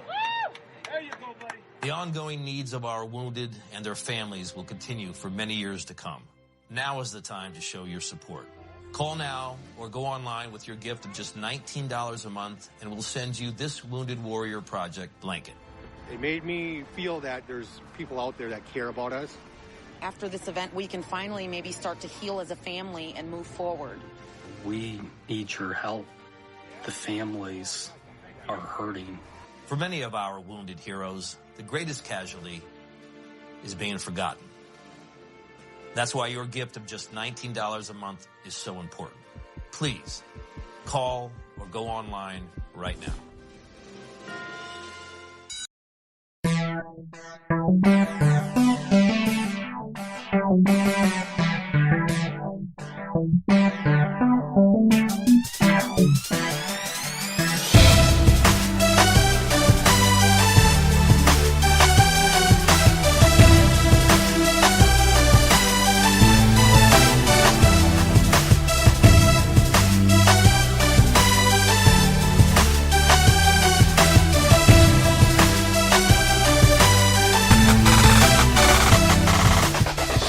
Three 835-3226. Welcome back.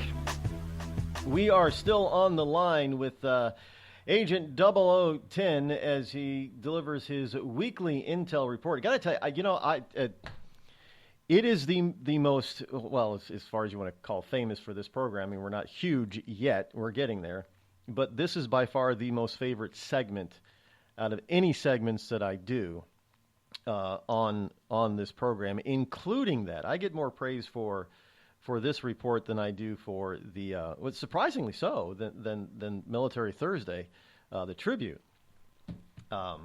which is it runs a close second, the tribute, but this is by far the most popular segment because you deliver interesting factual information. I can't and people always try to augment what you deliver, Agent, and there isn't much more that they can add, which means that your information is really complete. So I definitely appreciate that from you. Now, when we get to this part about the press, people have to understand the job of the press, the media here.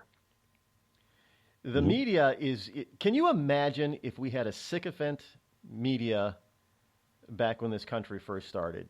I don't think we would have survived. Honestly,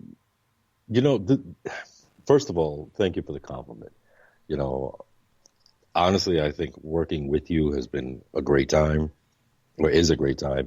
And, I think one of the reasons why people enjoy what I have to say is because I don't sit here and tell you, take my word for it because I said so.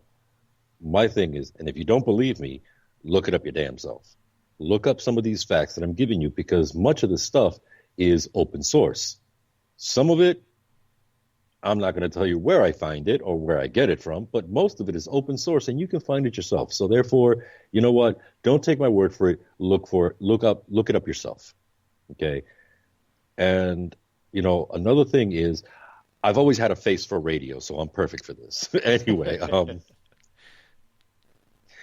but as far as the media is concerned, don't forget at one point in time in the history of this country, we had this situation where things were being blown out of proportion. Things were being escalated to a point that it was mostly false, and that was called yellow journalism. Like, perfect example, War of the Worlds.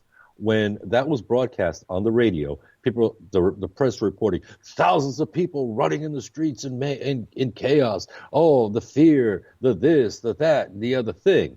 Oh my God. How could Orson Welles do this to the American people and lie to them? But if you take a look at the records of that time, that wasn't the case. That was not the case at all. Some people actually called up the radio station and said, hey, is this true? And they were told, no, it's not true. It's a show. And not to mention that Orson Welles, before the program started, said, this is a story from a book called War of the Worlds, H.G. Wells. So therefore, and he warned them ahead of time.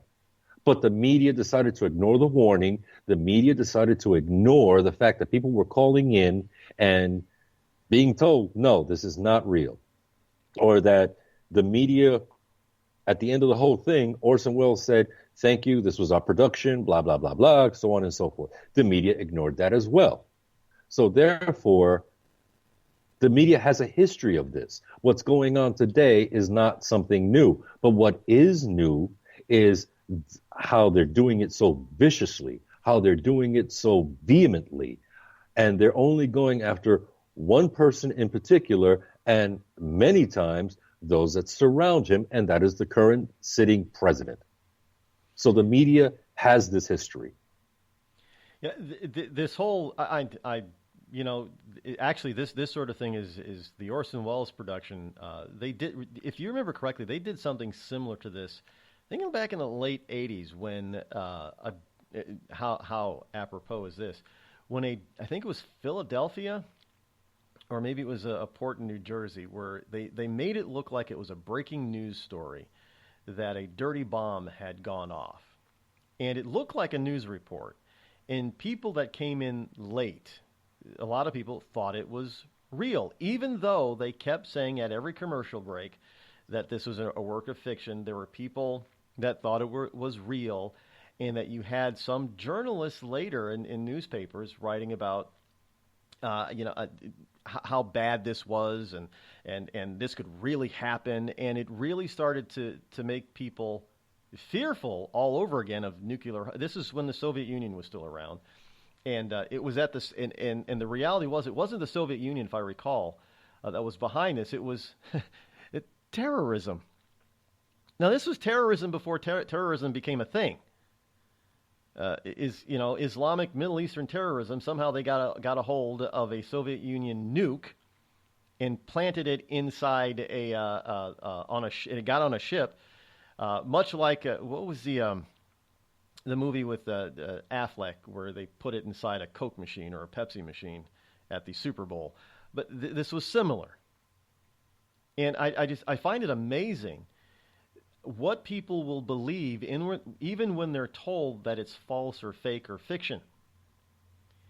Mm-hmm. And yet we, not just the public. I can understand how the public can be fooled sometimes if they're not in on the joke, so to speak. But you have the mainstream media then jumping on it and stoking people's fears. So is this all they're doing now, is trying to stoke the fears of the American people because this guy is not an insider, the president, and he doesn't think like they think?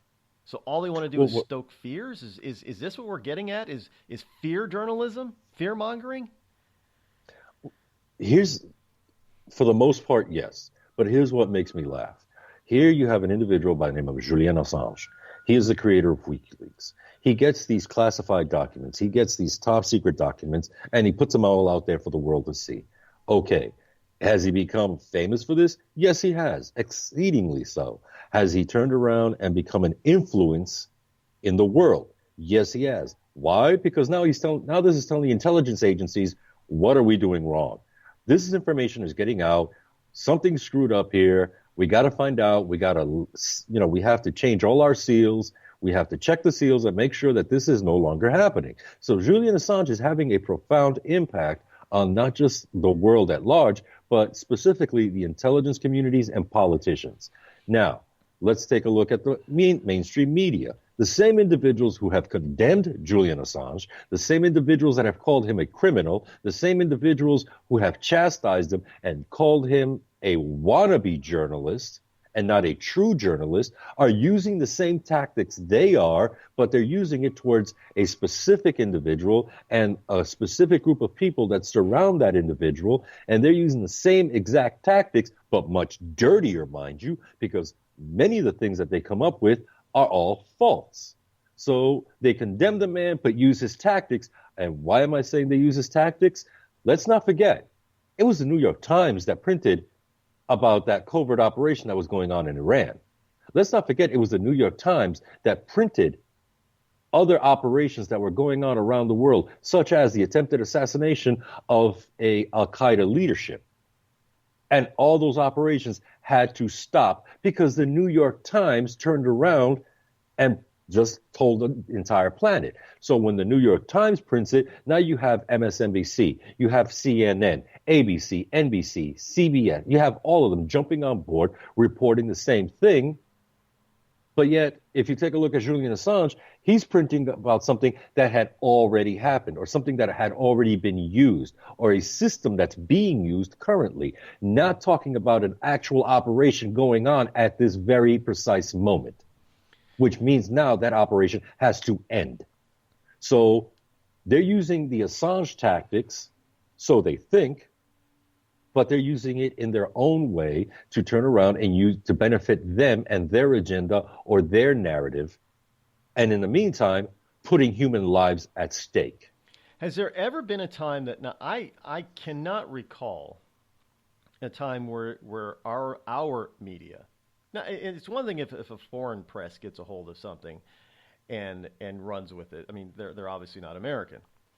But has there ever really been a time when the American media has been so sabotaging, such saboteurs of their own government in the past? And I'm not talking about wrongdoing. Sure, Woodward and Bernstein and whole Watergate thing, that was journalism, investigatory journalism. That was real. That's truthful. That's stuff that the American people needed to know. But when you actually start getting people leaking life and death secrets and them saying, well, the American people need to know this, and by doing and actually printing the leaked material, put people's lives in danger, do you think that the Attorney General is right that maybe that these journalists should be held legally accountable for printing secrets? When we have freedom of the press, and I respect the freedom of the press, I think we need the freedom of the press, as long as the press exercise that freedom responsibly. Because don't forget, with great power comes great responsibility. And we've all learned that our entire lives. But yet the press seems to preach it, but not practice it. So do I agree that Attorney General Sessions should intervene when it comes to a case such as the Iran covert operation? Yes, he should. That was an ongoing operation. The New York Times turns around and says, well, we spoke with the intelligence community and they didn't have any pushback. Well, the fact is that if you call up an operator and you say, can I speak to somebody here, there, or the other, and that operator says, no, he's not in, guess what? You got zero pushback. So the New York Times decided to print it. Because in all actuality, they did not speak with anyone. No one.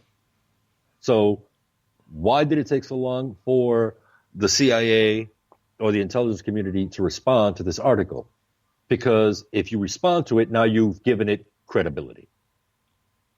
Yeah, so the only thing you have left to do is yank these personnel out, and whatever informants that we had in that location, leave them up to their own means, which usually is going to end up being death of not just them, but their family, to teach other people not to snitch out or rat them out. So all I can say to the mainstream media is thank you for making the life of an intelligence operative so much more difficult, because God knows it's just such an easy life that we live.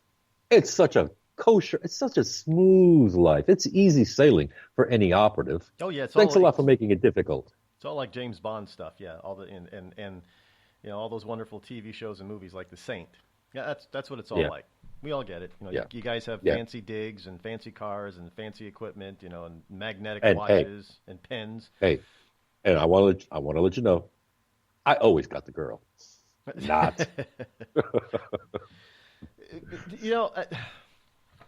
I'm all for freedom of the press. I mean, obviously, freedom of speech. I practice it here on a daily basis. But again, there has to be some sort of responsibility. It does not freedom of the press, freedom of expression, freedom of speech does not mean that you get to say anything that you want. And you have to have some modicum of decorum and realize that there are some things that cannot be told, at least not yet. But yet, can you imagine if the media acted like this during the 8 years of Barack Obama? The media tried. But here we have President Donald J. Trump being chastised, being ridiculed, being just dragged through the mud for saying fake news. But then we have President Barack Obama, who actually physically went after reporters, Let's not forget James Rosen from Fox News. They not only wiretapped him, but they wiretapped his family. They wiretapped the AP. They wiretapped a reporter from CBS. The Obama administration physically went after people, as opposed to the president who just says, you're fake news. Okay, so you invade my privacy, you invade my life, but not just my life, but the life of my family. That's okay. Call me fake, and I'm going to try to destroy you and bring you down. Somebody's got some really screwed up ideas of what true danger is. Well, I'm sitting here, on a daily basis, and I'm just wondering, how can they possibly? I understand that you don't like the guy. I can understand that. I didn't like Obama, but did we try to sabotage and destroy an entire government just to get that one person? Would they be happy if? Well, I mean, you had Maxine Waters out there saying, we're gonna. Yeah, she believes by the end of the year, by December, that they're going to be able to impeach Trump. And when the reporter asked her, well, then you realize that Pence will become president if that happens, and she says, well, then we'll get him too. Yeah. What kind of nonsense is this? Hold on. Mad Max actually said, and we'll go after Putin too, when she meant to say Pence. This woman's got a bad case of Putin on the brain. Yeah, she does. Okay, so then who's next? Then Ryan becomes president if they can get Pence out of there. So they're going to go after Ryan too? And then McConnell? When's it going to stop? And then they're going to get the entire cabinet? They're just going to go down. What kind of nonsense is this? How did we get to this point where the media is fomenting this type of idiocy? Because the media suffers from a bad case of guilt. And that guilt is this. You turn around and you say, we have all this power, we have this, we have the responsibility to direct this country in the right direction. And what direction is that? Oh, hey, boss, what direction is that? Well, let me see. I'm a multi-millionaire. I run this news organization, and I feel bad that all these other people, well, they haven't made it yet because I busted my butt. I busted my hump to get to this point, but yet all these other people are poor, and I feel bad. I'm ashamed of being a multimillionaire. So therefore, you know what? Let's show we're on their side. Let's actually be there and show them that we're with them. So therefore, I want you guys to go after the bad people. And who are the bad people? The billionaires, the industrial complex. Never mind they have to pay, they have to give up half of their annual income in taxes. They have loopholes for that. And we're actually even going to show about those loopholes to prove how bad they are. And I don't care that the average human being in this country has the same loopholes that they can use on their taxes too. No, we're going to show how bad they are because, in my opinion, they're bad because they want to make other people filthy rich too. How's that bad? Do you think that there is, well, that's not bad, but do you think that there are, I know they haven't been able to seal many of the leaks coming out of the White House, but do you think that what do you think it is going to take for the media to finally look at themselves and say, well, maybe this is too destructive? And do you think that there's something that is going to be leaked within the next few months that puts them at that point?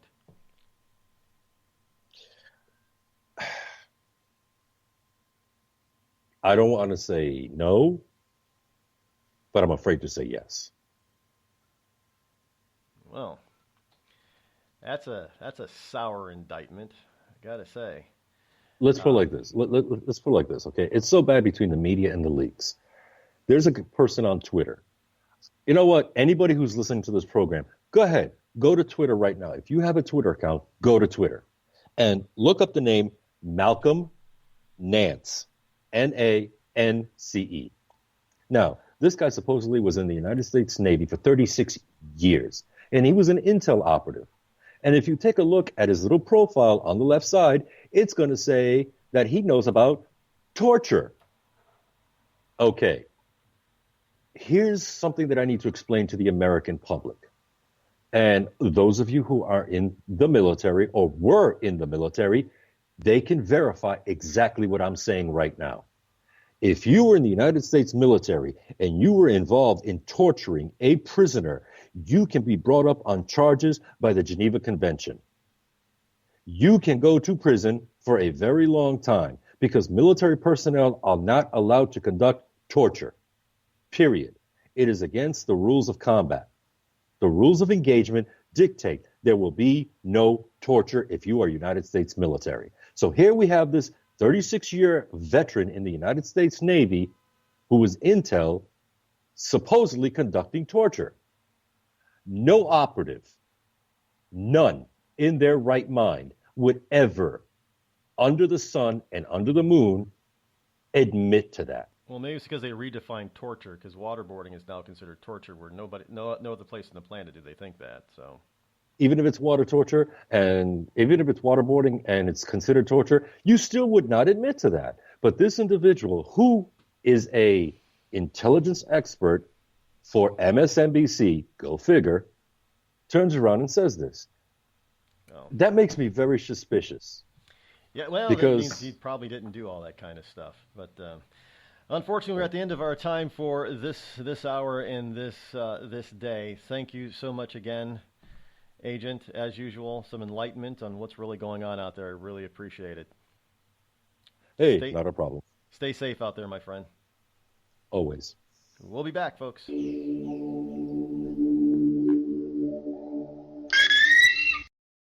I'm not Rod Eccles, and I approve this message. A couple of weeks ago, a long-haired young person came into our bank and said, "I'll bet you're a Nazi." Well, I love America, support the Constitution, and believe in capitalism. So I told him I'm not a Nazi, and I'm not. So what happens? The punk breaks out 2 windows and pepper sprays an elderly woman in the face. You know, there's one thing about long-haired young people nowadays. They're real assholes. Long-haired young people, you suck. Give a man a fish and you feed him for a day. Sign him up for the Box of Bait Club and he'll never be hungry again. The Box of Bait Club is a brand new dream come true for every fisherman. Something new and different in your tackle box every month. Every month, another excuse to get outside and do what you love. Don't let this one get away. The Box of Bait Club is currently accepting a limited number of pre-orders with subscriptions starting at $39.95 per month. Find out more now. Log on to boxofbaitclub.com.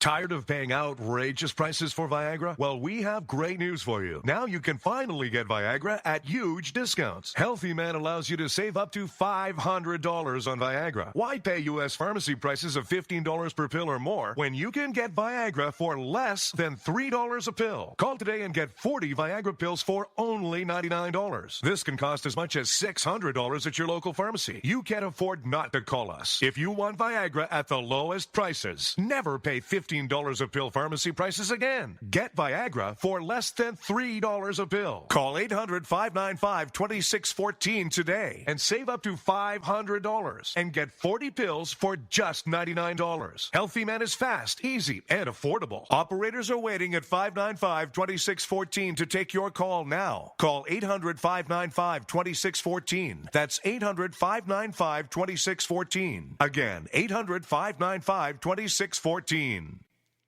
We've all heard of male enhancement, but now there's an expert on true male enhancement in the areas that really count. In Herb Ellis's book, Husband 2.0, Real Male Enhancement, you'll find answers to questions like, why doesn't she want to have sex? A quick start, quick results workout guide, plus what you can do as a side hustle to make money now. With all the great tips in this book, every man can benefit. Get the book, Husband 2.0, Real Male Enhancement, on Amazon.com.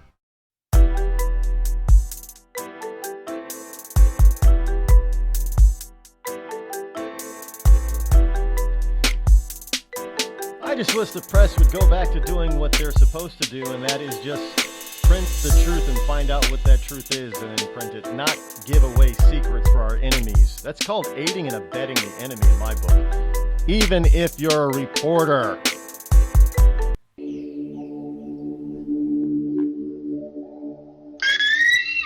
Today, the there's a beer for everyone. Hey, me and the guys are going out for beer. You want to come along? Nah, I got a lot of data to enter into the computer tonight. Now there's a brew for the future. Want me to bring you something back? Thanks, but I got some right here. Microsoft Brew. You got a beer tap on your computer? With a head so thick you can float a mouse on it. Let me get this straight. You make your own beer with the computer? With the right software, you can do anything. Microsoft Brew. Here, I call this one Windows 95.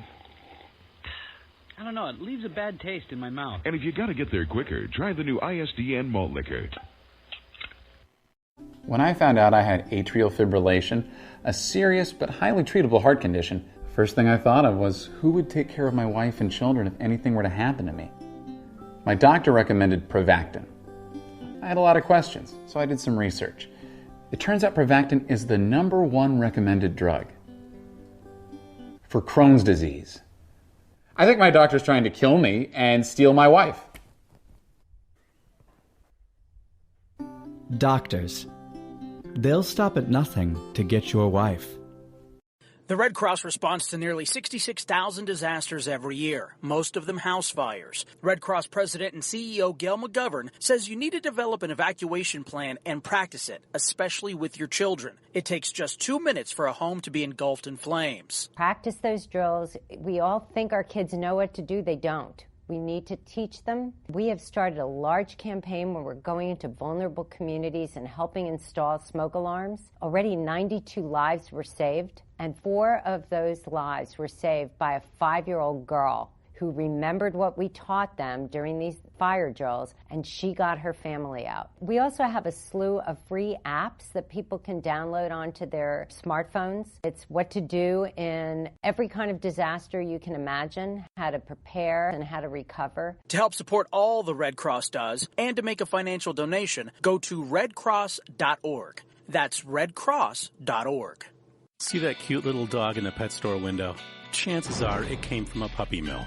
A breeding facility that forces caged, neglected, and often sick dogs to churn out puppy after puppy to be sold for profit. Meanwhile, millions of wonderful, healthy pets end up in animal shelters. This leads to the killing of more than 9,000 by the end of today. But with one simple choice, you can help. Just by deciding to adopt instead of purchase your next pet.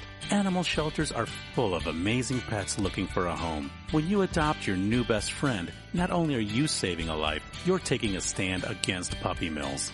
When your friends see the smart choice and impact you've made, they adopt their next pet and share with 5 of their friends, who share with 5 more.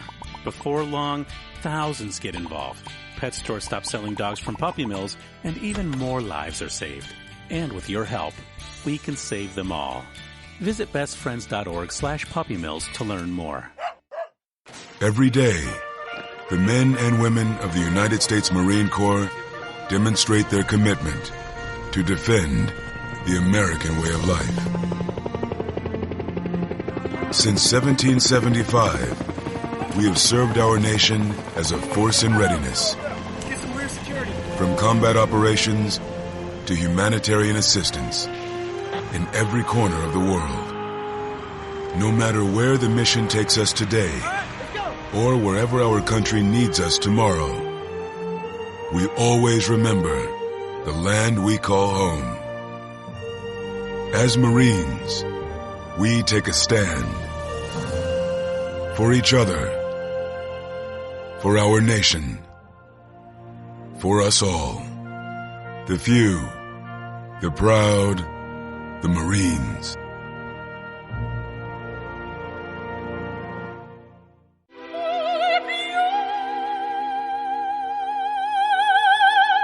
The human voice. It can be sweet as music, powerful as thunder, And so, my fellow Americans, cheerful as laughter. But for millions of people, it can also be a sign of COPD. This serious lung disease can make it so hard to breathe, you often can't catch a breath or finish a sentence, let alone carry a tune. And many who have COPD don't even know it. That's where your voice comes in.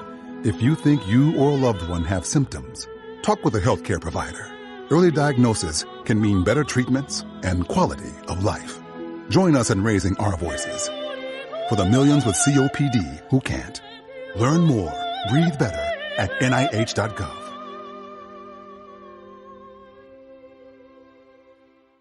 As a mother, you don't want to have to worry about this bill is coming, but then she needs this chemo.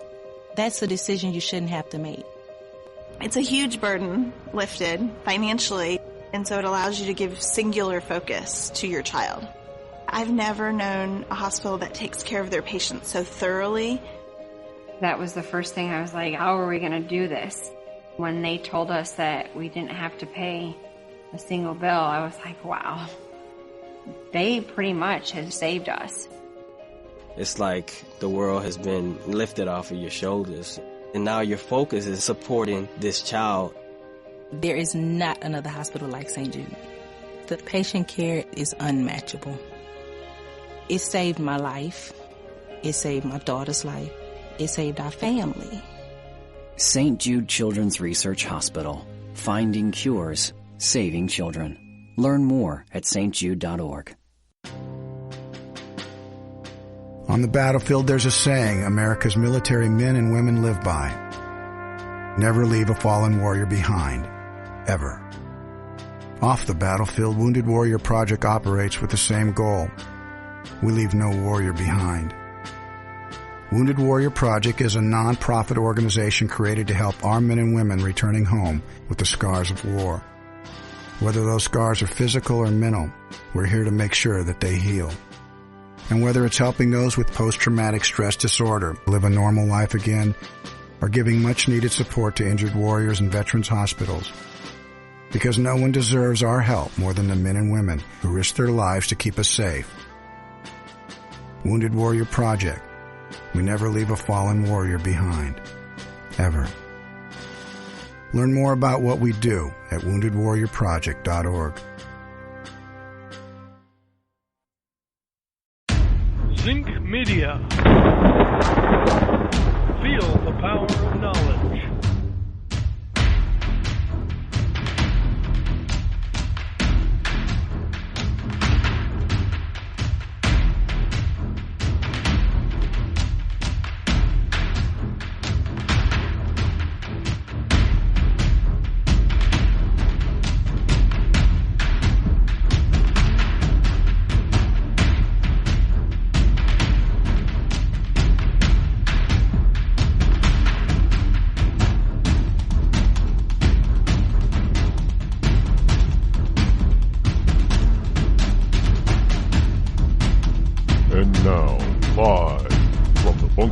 Studio located somewhere within the great granite state of New Hampshire is Rod Eccles.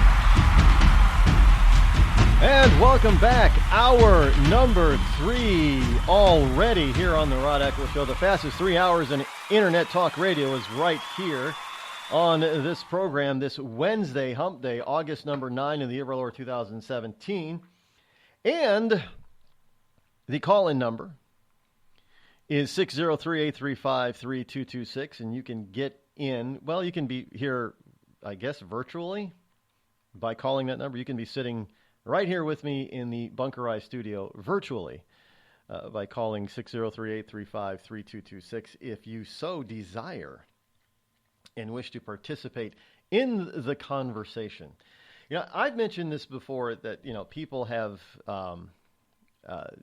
all three, if you want to call them major parties, at one point or another during this show's history, have asked to consider running for local office. I've had a Democrat ask me once, I'm like, well, what makes you think I'm a Democrat? And of course, the Democrat was a bigot because they just assumed that since I was, you know, a black man, that I was going to be a Democrat.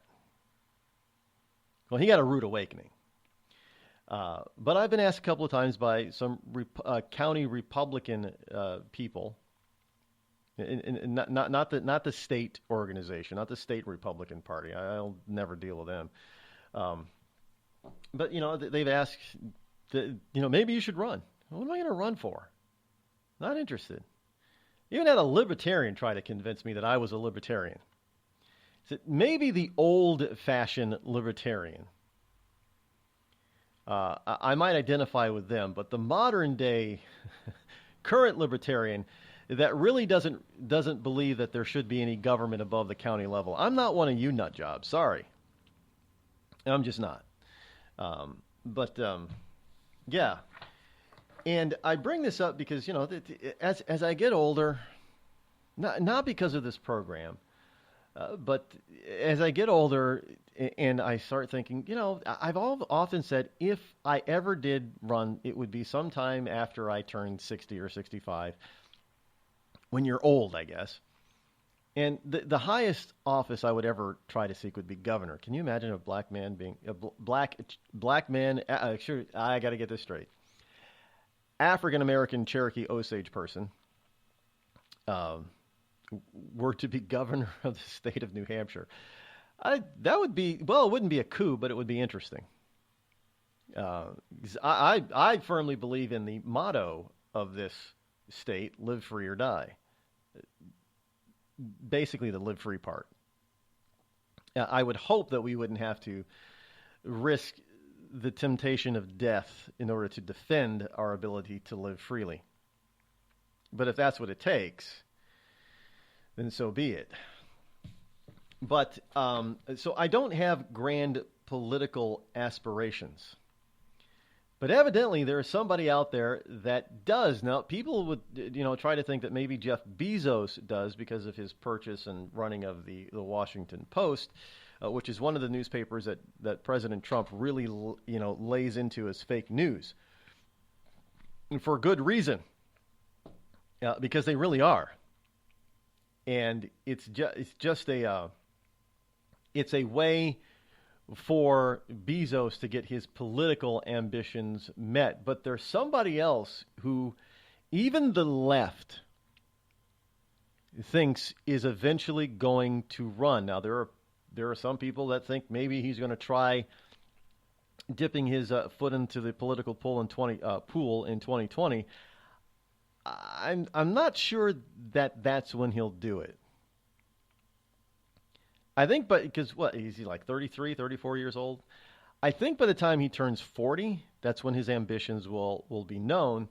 But here from the Hive, which is part of Vanity Fair, which is obviously not a conservative ragmag, you have a piece by Nick Bilton who says Mark Zuckerberg's political ambitions are grander than you think.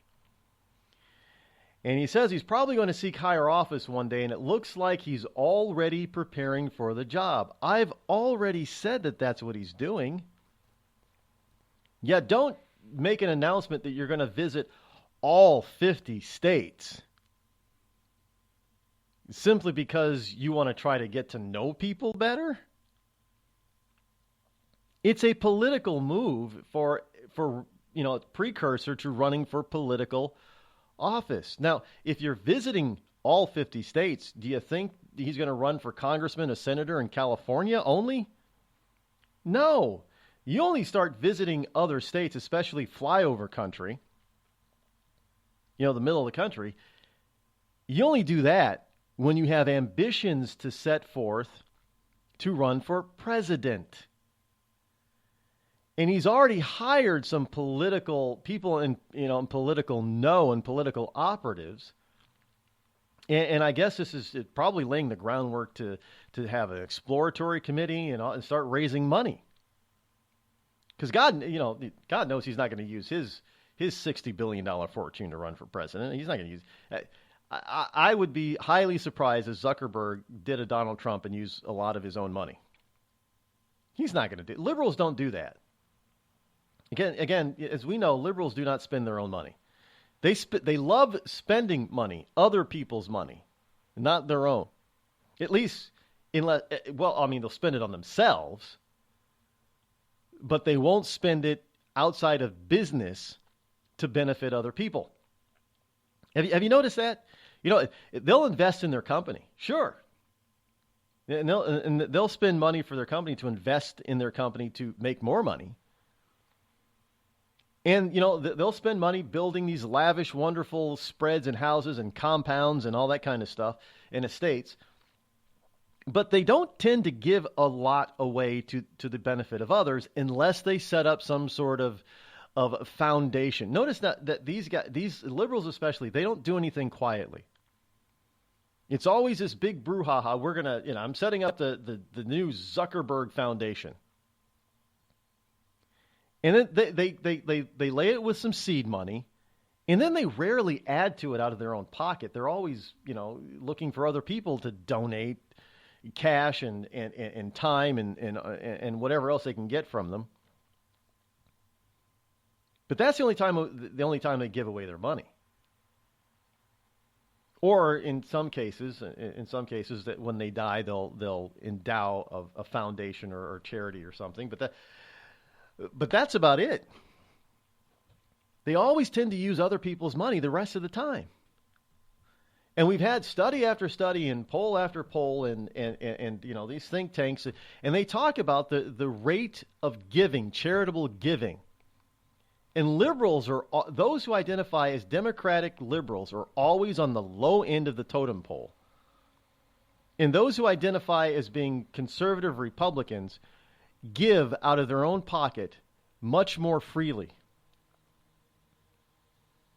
Not to government, but to charitable causes. And yet you have liberals are the ones that are always talking about, well, we need to have, government do this and government do that instead of charity, because charities actually work in helping those truly in need. Good charities.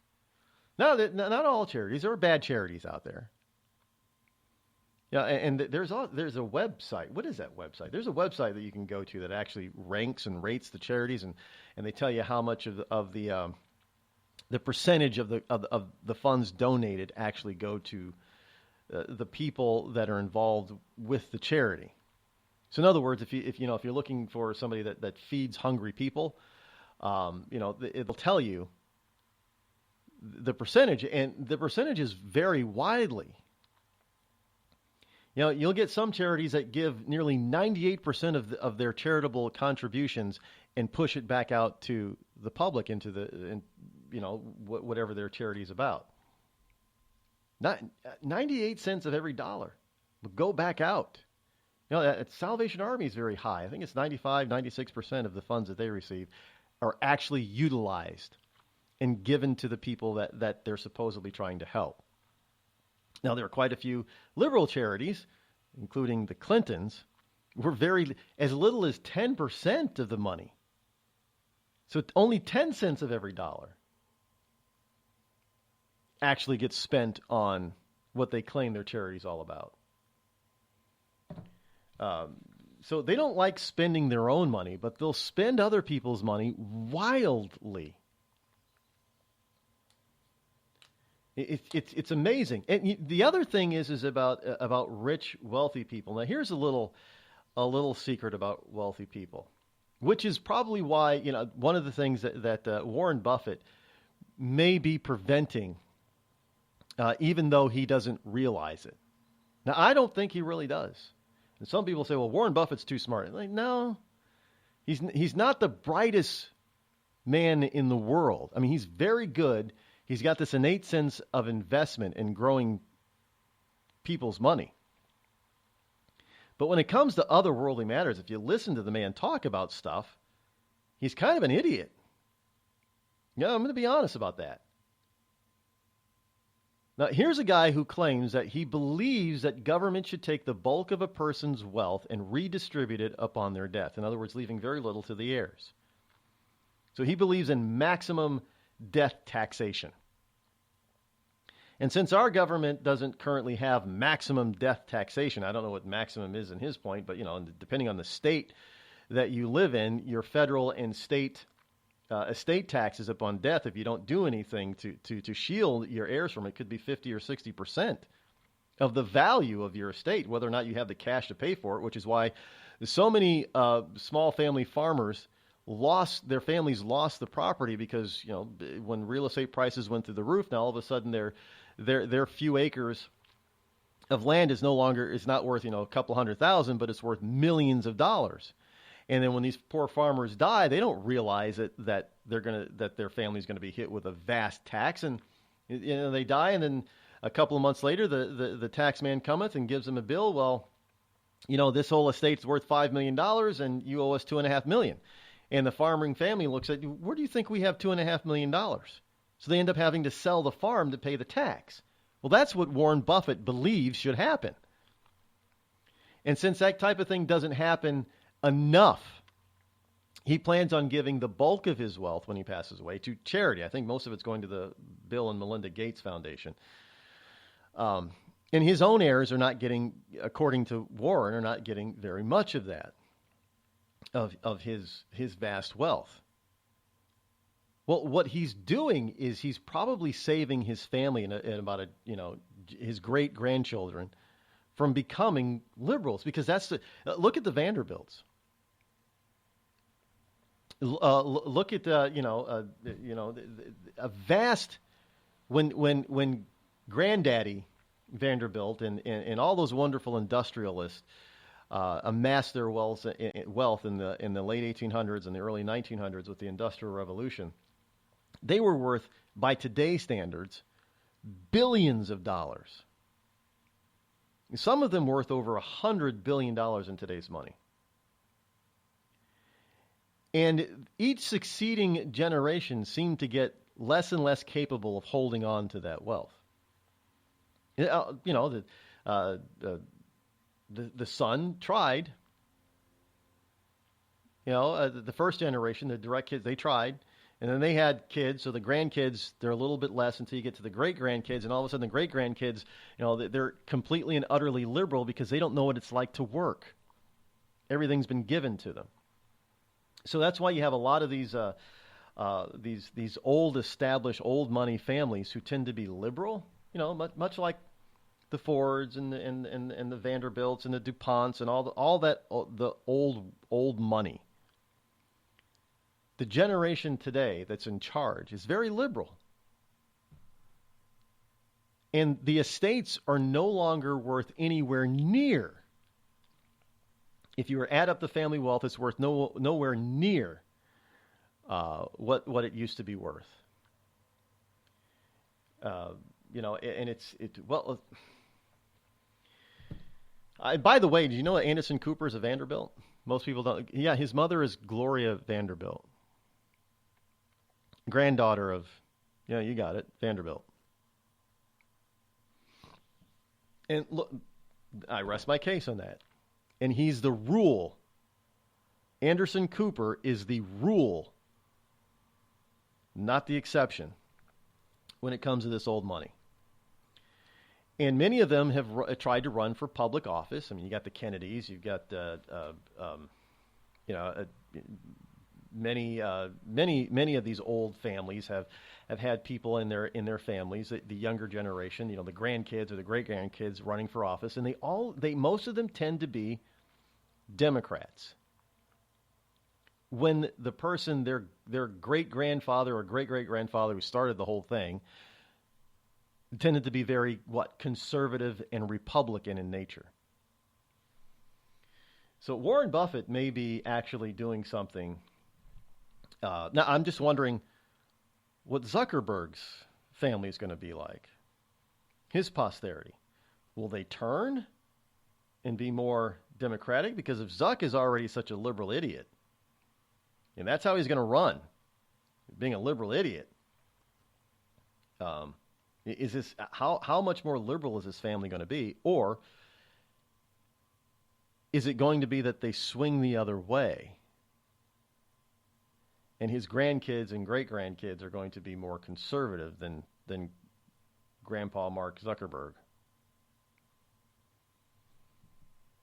But look for him to run for something, not in 2020. I'm predicting by the 2024 electoral season comes into play, which is probably around 2022 and 2023. Look for him to announce something about running. Now, or look for him to be behind the scenes being tapped into being a vice presidential candidate. Don't doubt me, folks. He's already laying the groundwork.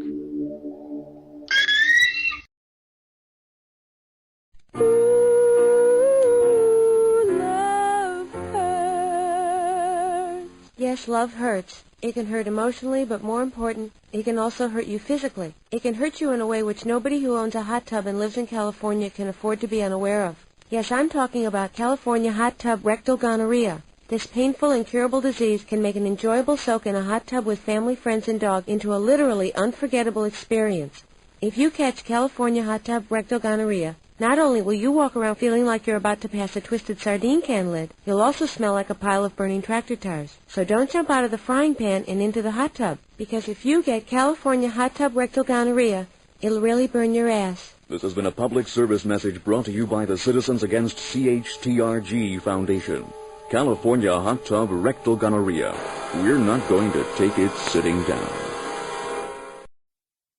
Tired of paying outrageous prices for Viagra? Well, we have great news for you. Now you can finally get Viagra at huge discounts. Healthy Man allows you to save up to $500 on Viagra. Why pay U.S. pharmacy prices of $15 per pill or more when you can get Viagra for less than $3 a pill? Call today and get 40 Viagra pills for only $99. This can cost as much as $600 at your local pharmacy. You can't afford not to call us. If you want Viagra at the lowest prices, never pay $15 a pill pharmacy prices again. Get Viagra for less than $3 a pill. Call 800-595-2614 today and save up to $500 and get 40 pills for just $99. Healthy Man is fast, easy, and affordable. Operators are waiting at 595-2614 to take your call now. Call 800-595-2614. That's 800-595-2614. Again, 800-595-2614. It started with a knock, but it wouldn't end there. What happens in the story next, many wouldn't understand, and most wouldn't believe. 5 + 2 = Perfection by Samuel Rosette Jr. is a must-read. The scriptures within are reminders of the ancient past, and yet intriguingly infuses with texts which stand on the edge of the stage of relevancy. Available online at Westbow Press, Amazon, Books A Million, Barnes & Noble, and SamuelRosetteJr.com. We've all heard of male enhancement, but now there's an expert on true male enhancement in the areas that really count. In Herb Ellis's book, Husband 2.0, Real Male Enhancement, you'll find answers to questions like, why doesn't she want to have sex? A quick start, quick results workout guide, plus what you can do as a side hustle to make money now. With all the great tips in this book, every man can benefit. Get the book, Husband 2.0, Real Male Enhancement, on Amazon.com.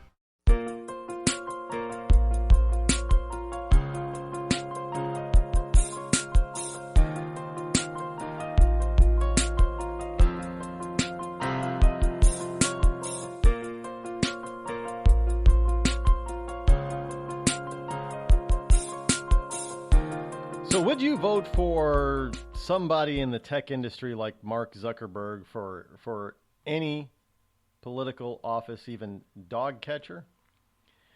I don't know. It's based on the individual, not his party, as far as I'm concerned. But evidently, in this piece on The Hive by Nick Bilton, something caught him by surprise. He says, a couple of months ago, I received a text message from a friend containing a brief video clip that caught him utterly by surprise. Now, only these stupid liberals would be caught by surprise. It depicted a man giving a rousing speech at Harvard in front of an audience of thousands who listened rapturously, despite the beating rain, as he enumerated the various policies that the average American needed to adopt in order to increase in our increasingly volatile world. We need affordable child care, the man said. We need guaranteed basic minimum income. We need a lot of this stuff from government, is what he was saying. And that man was Mark Zuckerberg. Look, he's made no bones about what he believes in all this liberal garbage. Here's a guy who pays very well for his people at Facebook, his engineers. His engineers and software engineers and platform engineers and stuff. He pays them six figures. And much like many of his collaborators, if you will, in Silicon Valley, and these people are these young millennials are making so much money that now that they're starting to get into an age where they think it's best for them to buy a house. And they're going to get what they want because they're not used to not getting their way and getting what they want. And they have the money to throw around and spend, so they'll do it, causing all the housing in the Bay Area and Silicon Valley area to shoot through the roof, where the average person can no longer afford to live there. So it's becoming an enclave of exclusivity, much like Hollywood is. And these people are all going to the same party, saying the same thing to the same people, and not getting any difference of opinion. If you say something different, then you're a bigot, racist, homophobic a-hole. The Red Cross responds to nearly 66,000 disasters every year, most of them house fires. Red Cross President and CEO Gail McGovern says you need to develop an evacuation plan and practice it, especially with your children. It takes just 2 minutes for a home to be engulfed in flames. Practice those drills. We all think our kids know what to do. They don't. We need to teach them. We have started a large campaign where we're going into vulnerable communities and helping install smoke alarms. Already 92 lives were saved, and 4 of those lives were saved by a 5-year-old girl who remembered what we taught them during these fire drills, and she got her family out. We also have a slew of free apps that people can download onto their smartphones. It's what to do in every kind of disaster you can imagine, how to prepare and how to recover. To help support all the Red Cross does and to make a financial donation, go to redcross.org. That's redcross.org. I'm just so happy my father had a chance to see his kids before he passed. I just want to say thank you. When her father fell ill, the American Red Cross was able to help get Veronica's brother home from the Navy to speak to his father one last time. It's thanks to your donations that we can connect military families when they need it most. Please donate today at redcross.org. It's Thursday night, and you're grabbing drinks with some friends. Started off with a pitcher for the table, which quickly becomes 2. There's pool. And there's the photo booth. All right, everybody squeeze in. Say cheese! Followed naturally by an order of wings. And another. Can we get some extra ranch sauce? Then there's the ceremonial nightcap. So what are we doing this weekend? And lastly, it's back to the car, which, if you're buzzed,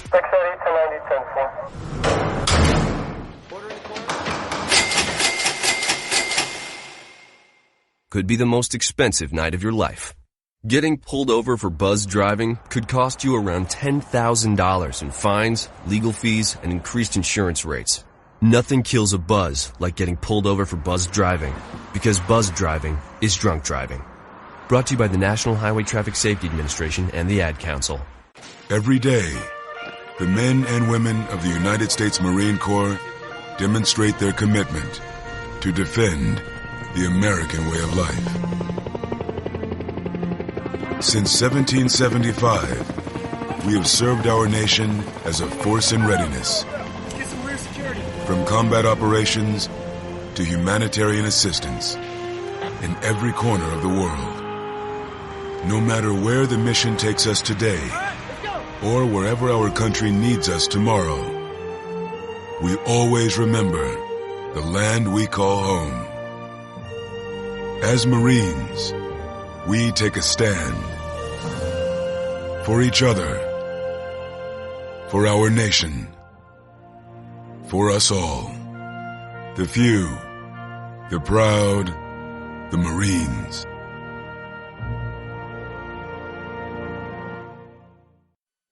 I considered suicide so I wouldn't put my family through all the pain. Many of our warriors are returning home from the battlefield, only to face a new war as they struggle with devastating injuries. At Wounded Warrior Project, we understand. We're there to help. Even though you think you're broken, you're not. It's the physical and the emotional healing that Wounded Warrior Project provides. With a gift of just $19 a month, you can join Wounded Warrior Project. You'll help provide critically needed programs and services that rebuild lives. Beautiful. Woo! There you go, buddy. The ongoing needs of our wounded and their families will continue for many years to come. Now is the time to show your support. Call now or go online with your gift of just $19 a month, and we'll send you this Wounded Warrior Project blanket. It made me feel that there's people out there that care about us. After this event, we can finally maybe start to heal as a family and move forward. We need your help. The families are hurting. For many of our wounded heroes, the greatest casualty is being forgotten. That's why your gift of just $19 a month is so important. Please, call or go online right now.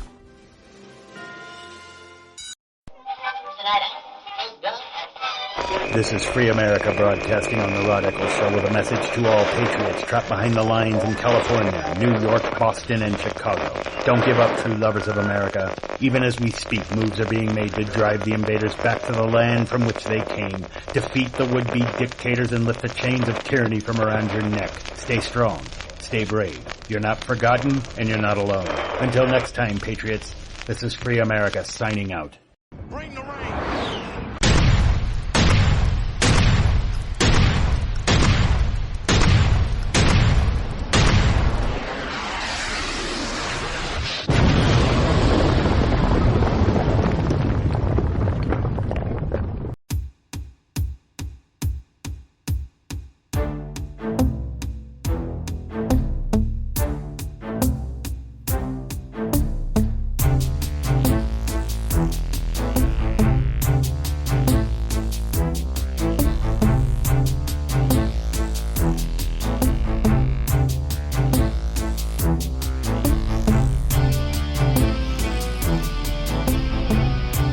That the left doesn't like is real and true science. And this is what they often do.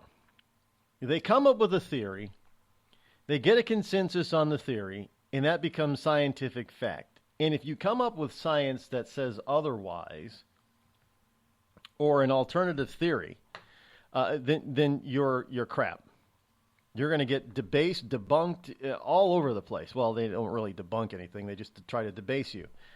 And this is the case with Trump, the Trump administration.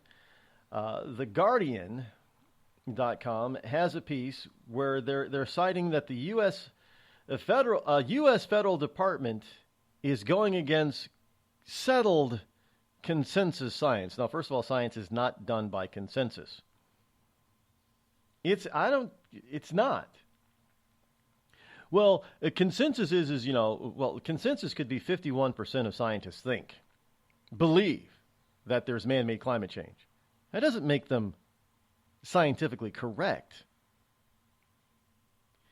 As a matter of fact, there'd be 49% for some reason that believe that it's not factual. Well, here's the problem. They get in an uproar because they believe the nonsense that 90% of learned scientists and blah blah blah and scientific community has come to the consensus that we are the cause of climate. First of all, I don't know how many times that number has been debunked, and it's nowhere near 90%.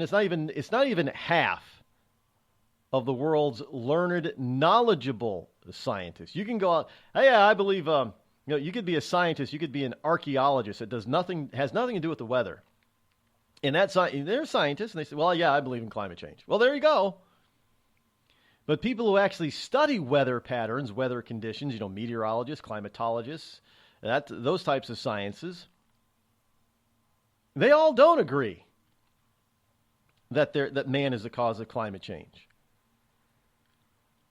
But 99% of them will say, yeah, there's climate change.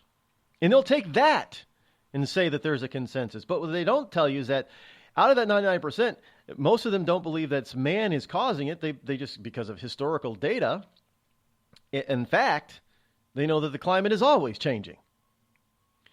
But here, the U.S. the Guardian is talking about the U.S. Federal Department is censoring the use of the term climate change. They've gotten a hold of some emails from the staff at the U.S. Department of Agriculture. Yes, the USDA, but not the whole of the USDA, a particular unit of the USDA, which is the National Resources Conservation Services. In this, wait till you understand here what this particular unit of the USDA does. It's the NRCS is a unit of the USDA that oversees farmland conservation. And an email from one Bianca Moebius Clooney. Moebius, Moebius hyphen Clooney, Clune, who is a director of soil health. Director of Soil Health. What is she a soil doctor? Does she run out and take the temperature of the soil and administer drugs to the soil to make it better? In any case, yeah, we have these people, these types of people. A series of emails obtained by the Guardian between the staff at the National Resources or Conservation Services show that the incoming, he's been in office for over 6 months now, but he's still incoming, Trump administration has had a stark impact on the language used by some federal employees around climate change. Now, Bianca Moebius Clooney, the director of soil health, lists terms that should be avoided by staff and those that should replace them. In other words, don't use climate change. That's in the avoid category. Replace it with something that's actually more accurate. Weather extremes. Because that's what we have. Weather extremes are normal. We have normal weather patterns, which fall into our category of normal, and then you have extremes. Well, a Category 5 hurricane is extreme. An F5 tornado is extreme. It doesn't mean that we're the cause of it. Mankind, we're not. They've always happened. They just happen rarely. So it's an extreme weather pattern. But do we regularly have tornadoes and regularly have hurricanes? Yeah, but the regular, normal pattern is there somewhere below, the extreme F5 category. They're 1, 2, or 3. You get 4 or 5, and that becomes an extreme event, and they don't happen all the time.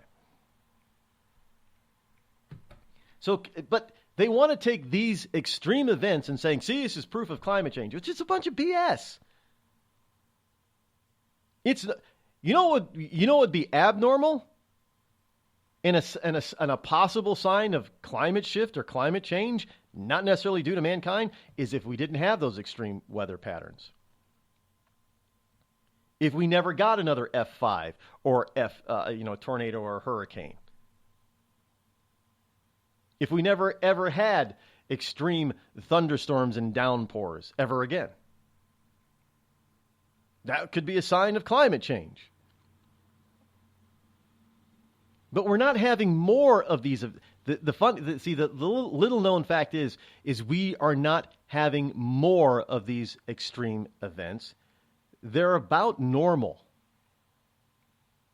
In other words, if over a pattern of recorded history of weather patterns shows that, well, you get an average of 2 F5 category hurricanes every year, somewhere around the world, and all we get is 2, that's normal. Maybe you'll have a year where you get 3, and maybe you'll have a year where you get 1. It's still within the normal range. Things are not linear like we like to put things on this planet. Things are cyclical. But, well, okay, let's just say all of a sudden there's 6 in one year, and there's 7 the next year, and there's 6 the following year. Well, that's an increased pattern, not a one-off. But what they like to do is take the one-off season, where instead of having the normal 2, we have 3, and all of a sudden the sky is falling. And then the next year we're back down to 2. But yeah, last year we had 3, man. The sky is falling. And don't dare tell them that their science is flawed. Even if you give them proof that their science is flawed and data has been faked. We've got all kinds of proof to show that. But they don't even stop there. They go even further to your health. Now, it has been known for some time now that extreme dieting that our government, and not just the U.S., Canadian health government, their health departments, the UK, Western Europe, they have this stuff too. One of the big baddies on the planet has been salt. You know what NASL, NASL, or is it NACL? The chem chart. I just remember calling it NASL, and that's salt. The kind of salt that you eat. And it has been debunked for some time now that high levels of salt is very, very, very, very, very bad for you. And it's also been known for quite some time that there are 2 kinds of salt. There is sea salt and there is mineral salt. And the 2 do not act the same in the body. For various reasons, because, you know, the other types of stuff that's in mineral salt is not necessarily the same kind of stuff and nutrients that's in sea salt, which is why a lot of people have switched to sea salt, because that's the way it used to be. You know, biblical times, talking about salt, it was always sea salt, not so much mineral salt. But public health experts in the UK have spoken out against a new book that many of us should be eating more salt, not less, claiming the advice could endanger people's health. Now, New York scientist James DiNicolantonio, that's a mouthful, yes, DiNicolantonio, DiNicolantonio, it says in his book, The Salt Fix, that the World Health Organization and the U.S. and U.K. advisory health bodies on diet have got it wrong on salt. And salt is necessary and good for use. Eating more salt will reduce the amount of sugar in our diet, because now all of a sudden sugar is the big bad thing, food on the planet, according to these leftists. And they keep, you know, whenever it fits their political needs, that's what they'll make. That's when they'll demonize something that's fairly natural, that our bodies do need. And this guy, DiNicolantonio, says that a low salt diet leads us to eating more sugar. And sugar, not necessarily salt, can lead to high blood pressure, cardiovascular disease, chronic kidney disease, and not salt. Diabetes. Well, don't we blame sugar for diabetes? Well, if people are cutting back on salt and they're eating more sugar, what's that going to lead them to? It leads them to put on weight, because sugar packs on the pounds. Excess sugar packs on pounds. And what do we talk about people that are overweight? Well, they're at higher risk for diabetes, heart disease, and other kind of cardiovascular diseases. But if you tell people to eat more salt, well, all of a sudden, in order to cut down on sugar, that's bad. Why? Because there's a consensus out there that says salt is bad, regardless of what the science actually says. The consensus is science now. In that government policy actually gets implemented based on not scientific fact, but consensus. And we know this because out in Philadelphia, Pennsylvania, that's how New Englanders would pronounce Philadelphia, Pennsylvania. The Philadelphia tax on soda makes soda more expensive than beer. Now, we all thought that excess alcohol was bad for you. Well, the tax is falling short of projections and forcing Philadelphians to buy soda outside of the city because it's too expensive within the city. And if they can't buy the soda within the city, well, they're going to buy something that, the sugary soft drink. What are they going to buy instead? Something that's cheaper. Well, beer is now cheaper than soda. So our wonderful government of Philadelphia thinks that they're fixing people's health by charging them an outrageous amount of tax on soda. Again, that's how they say it in New England, soda. Soda pop. And people are going to buy beer because it's cheaper. So how much you want to bet that Philadelphia is going to see a rise in alcoholism over the next decade? And just saying that the Tax Foundation released a new study on the excise tax last week, finding that the 1.5 cent per ounce tax has fallen short of revenue projections, has cost jobs within Philadelphia, and has forced some Philadelphians to drive outside the city to buy groceries. The study finds that the tax is 24 times higher than the Pennsylvania tax rate on beer.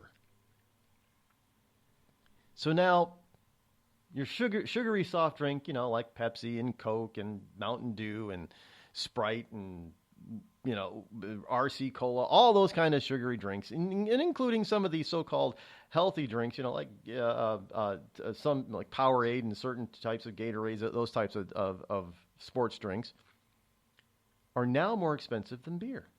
Because of what? The tax.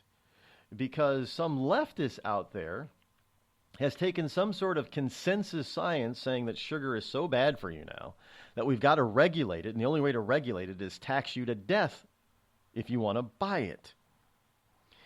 And by taxing people to death, well, people have decided that they're not going to put up with that tax. Either they're going to buy it elsewhere outside of the tax city, or they're going to buy something cheaper like beer.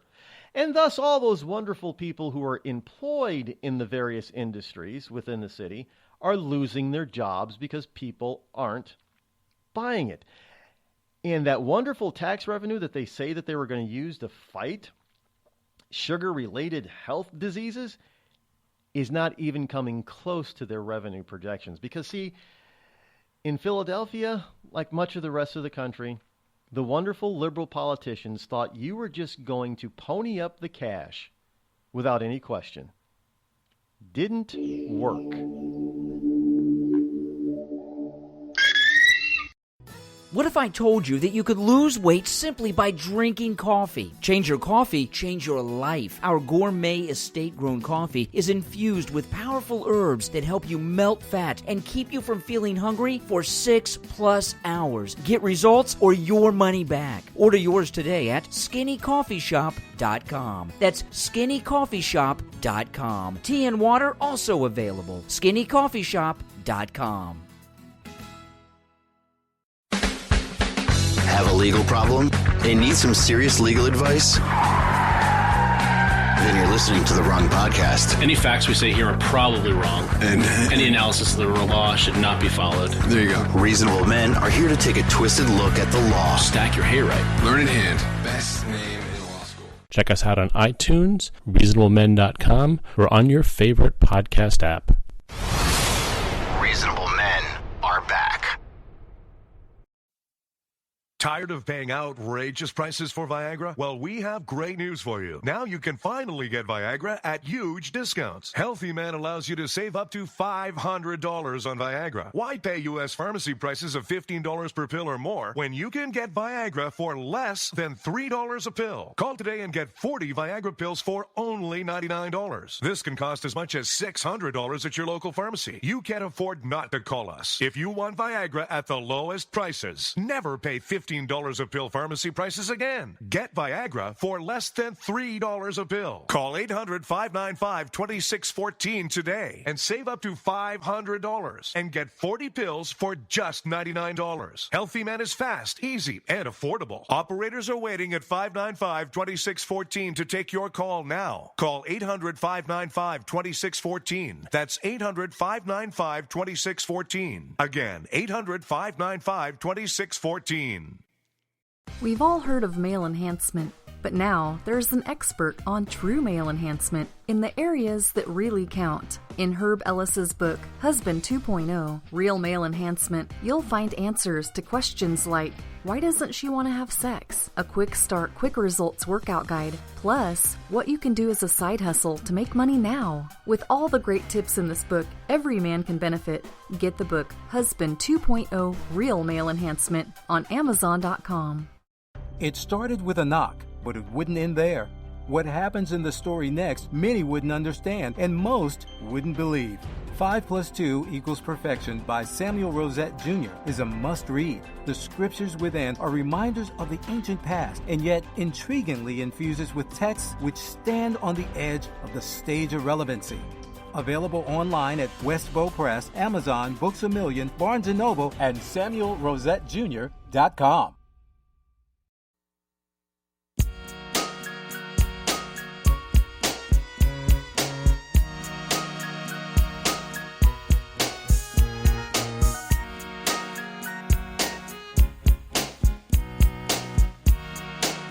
Now, obviously, what you're going to hear from the talking heads later this afternoon into the early evening is everything that's going on with North Korea. And North Korea has said, well, you know, it is said that they are possibly going to be able to target Guam. Now, if you can hit the United States mainland, why would you target Guam?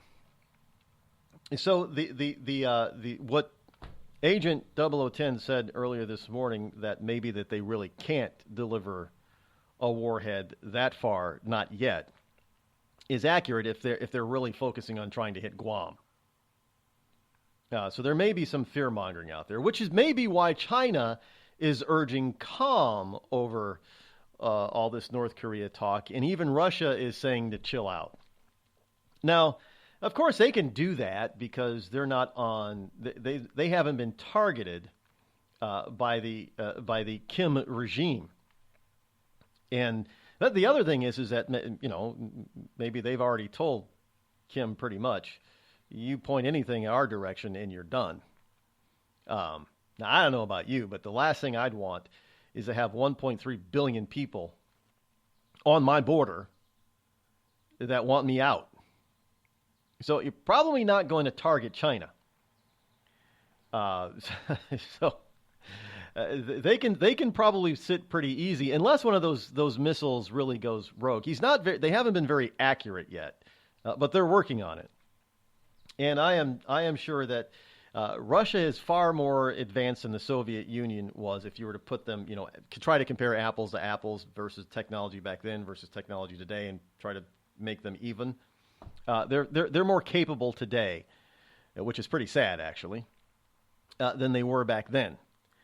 And I don't think Putin would put up with that kind of crap. So again, you don't want the might of the former Soviet Union and Red China deciding that they can live without you. So that's why they're kind of saying, you know, let's chill out. Chill out, USA. Maybe China is working behind the scenes. You know, they've already put 100,000 plus troops on the border with North Korea. That sends a pretty strong signal. I'm not. Maybe they're trying to get Kim to soften his stance a little bit. It could be just posturing. Could be. But do you really want to take that chance? Do you want him to be able to accurately target Guam or any place else for that matter? I don't think so. So you're probably going to hear a lot of in fact, I know you're going to hear a lot of the talking heads later this afternoon and into the evening talking about this very thing. But remember, we started the conversation first. Fortunately, we're out of time for today, so we can't continue the conversation, but we will be back here in about 21 hours, so tune in tomorrow. It is Military Tribute Thursday. You don't want to miss it. Until then, have a wonderful Hump Day afternoon. Thanks for tuning in. I'm out.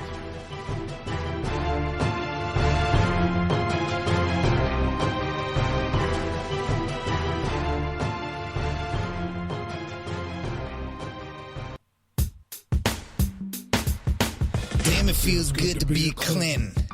Damn, it feels good to be a Clinton. A shameless politician always plays her cards right. Got a crew for the fight on the airwaves. Left dogs in the press keep the mouths tight. Cause a Clinton never needs to explain what, why it is what they done or with who. A real Clinton knows that they're entitled, and you don't get to know what they do. What difference does it make? For Clinton, what's loaded in some fat Apple file? A Clinton plays the victim for promotion. A Clinton kills it off with a smile. Damn, it feels good to be a Clinton. A server full of secrets ain't no thing. Damn, it feels good to be a Clinton. Nothing ever hits with the sting.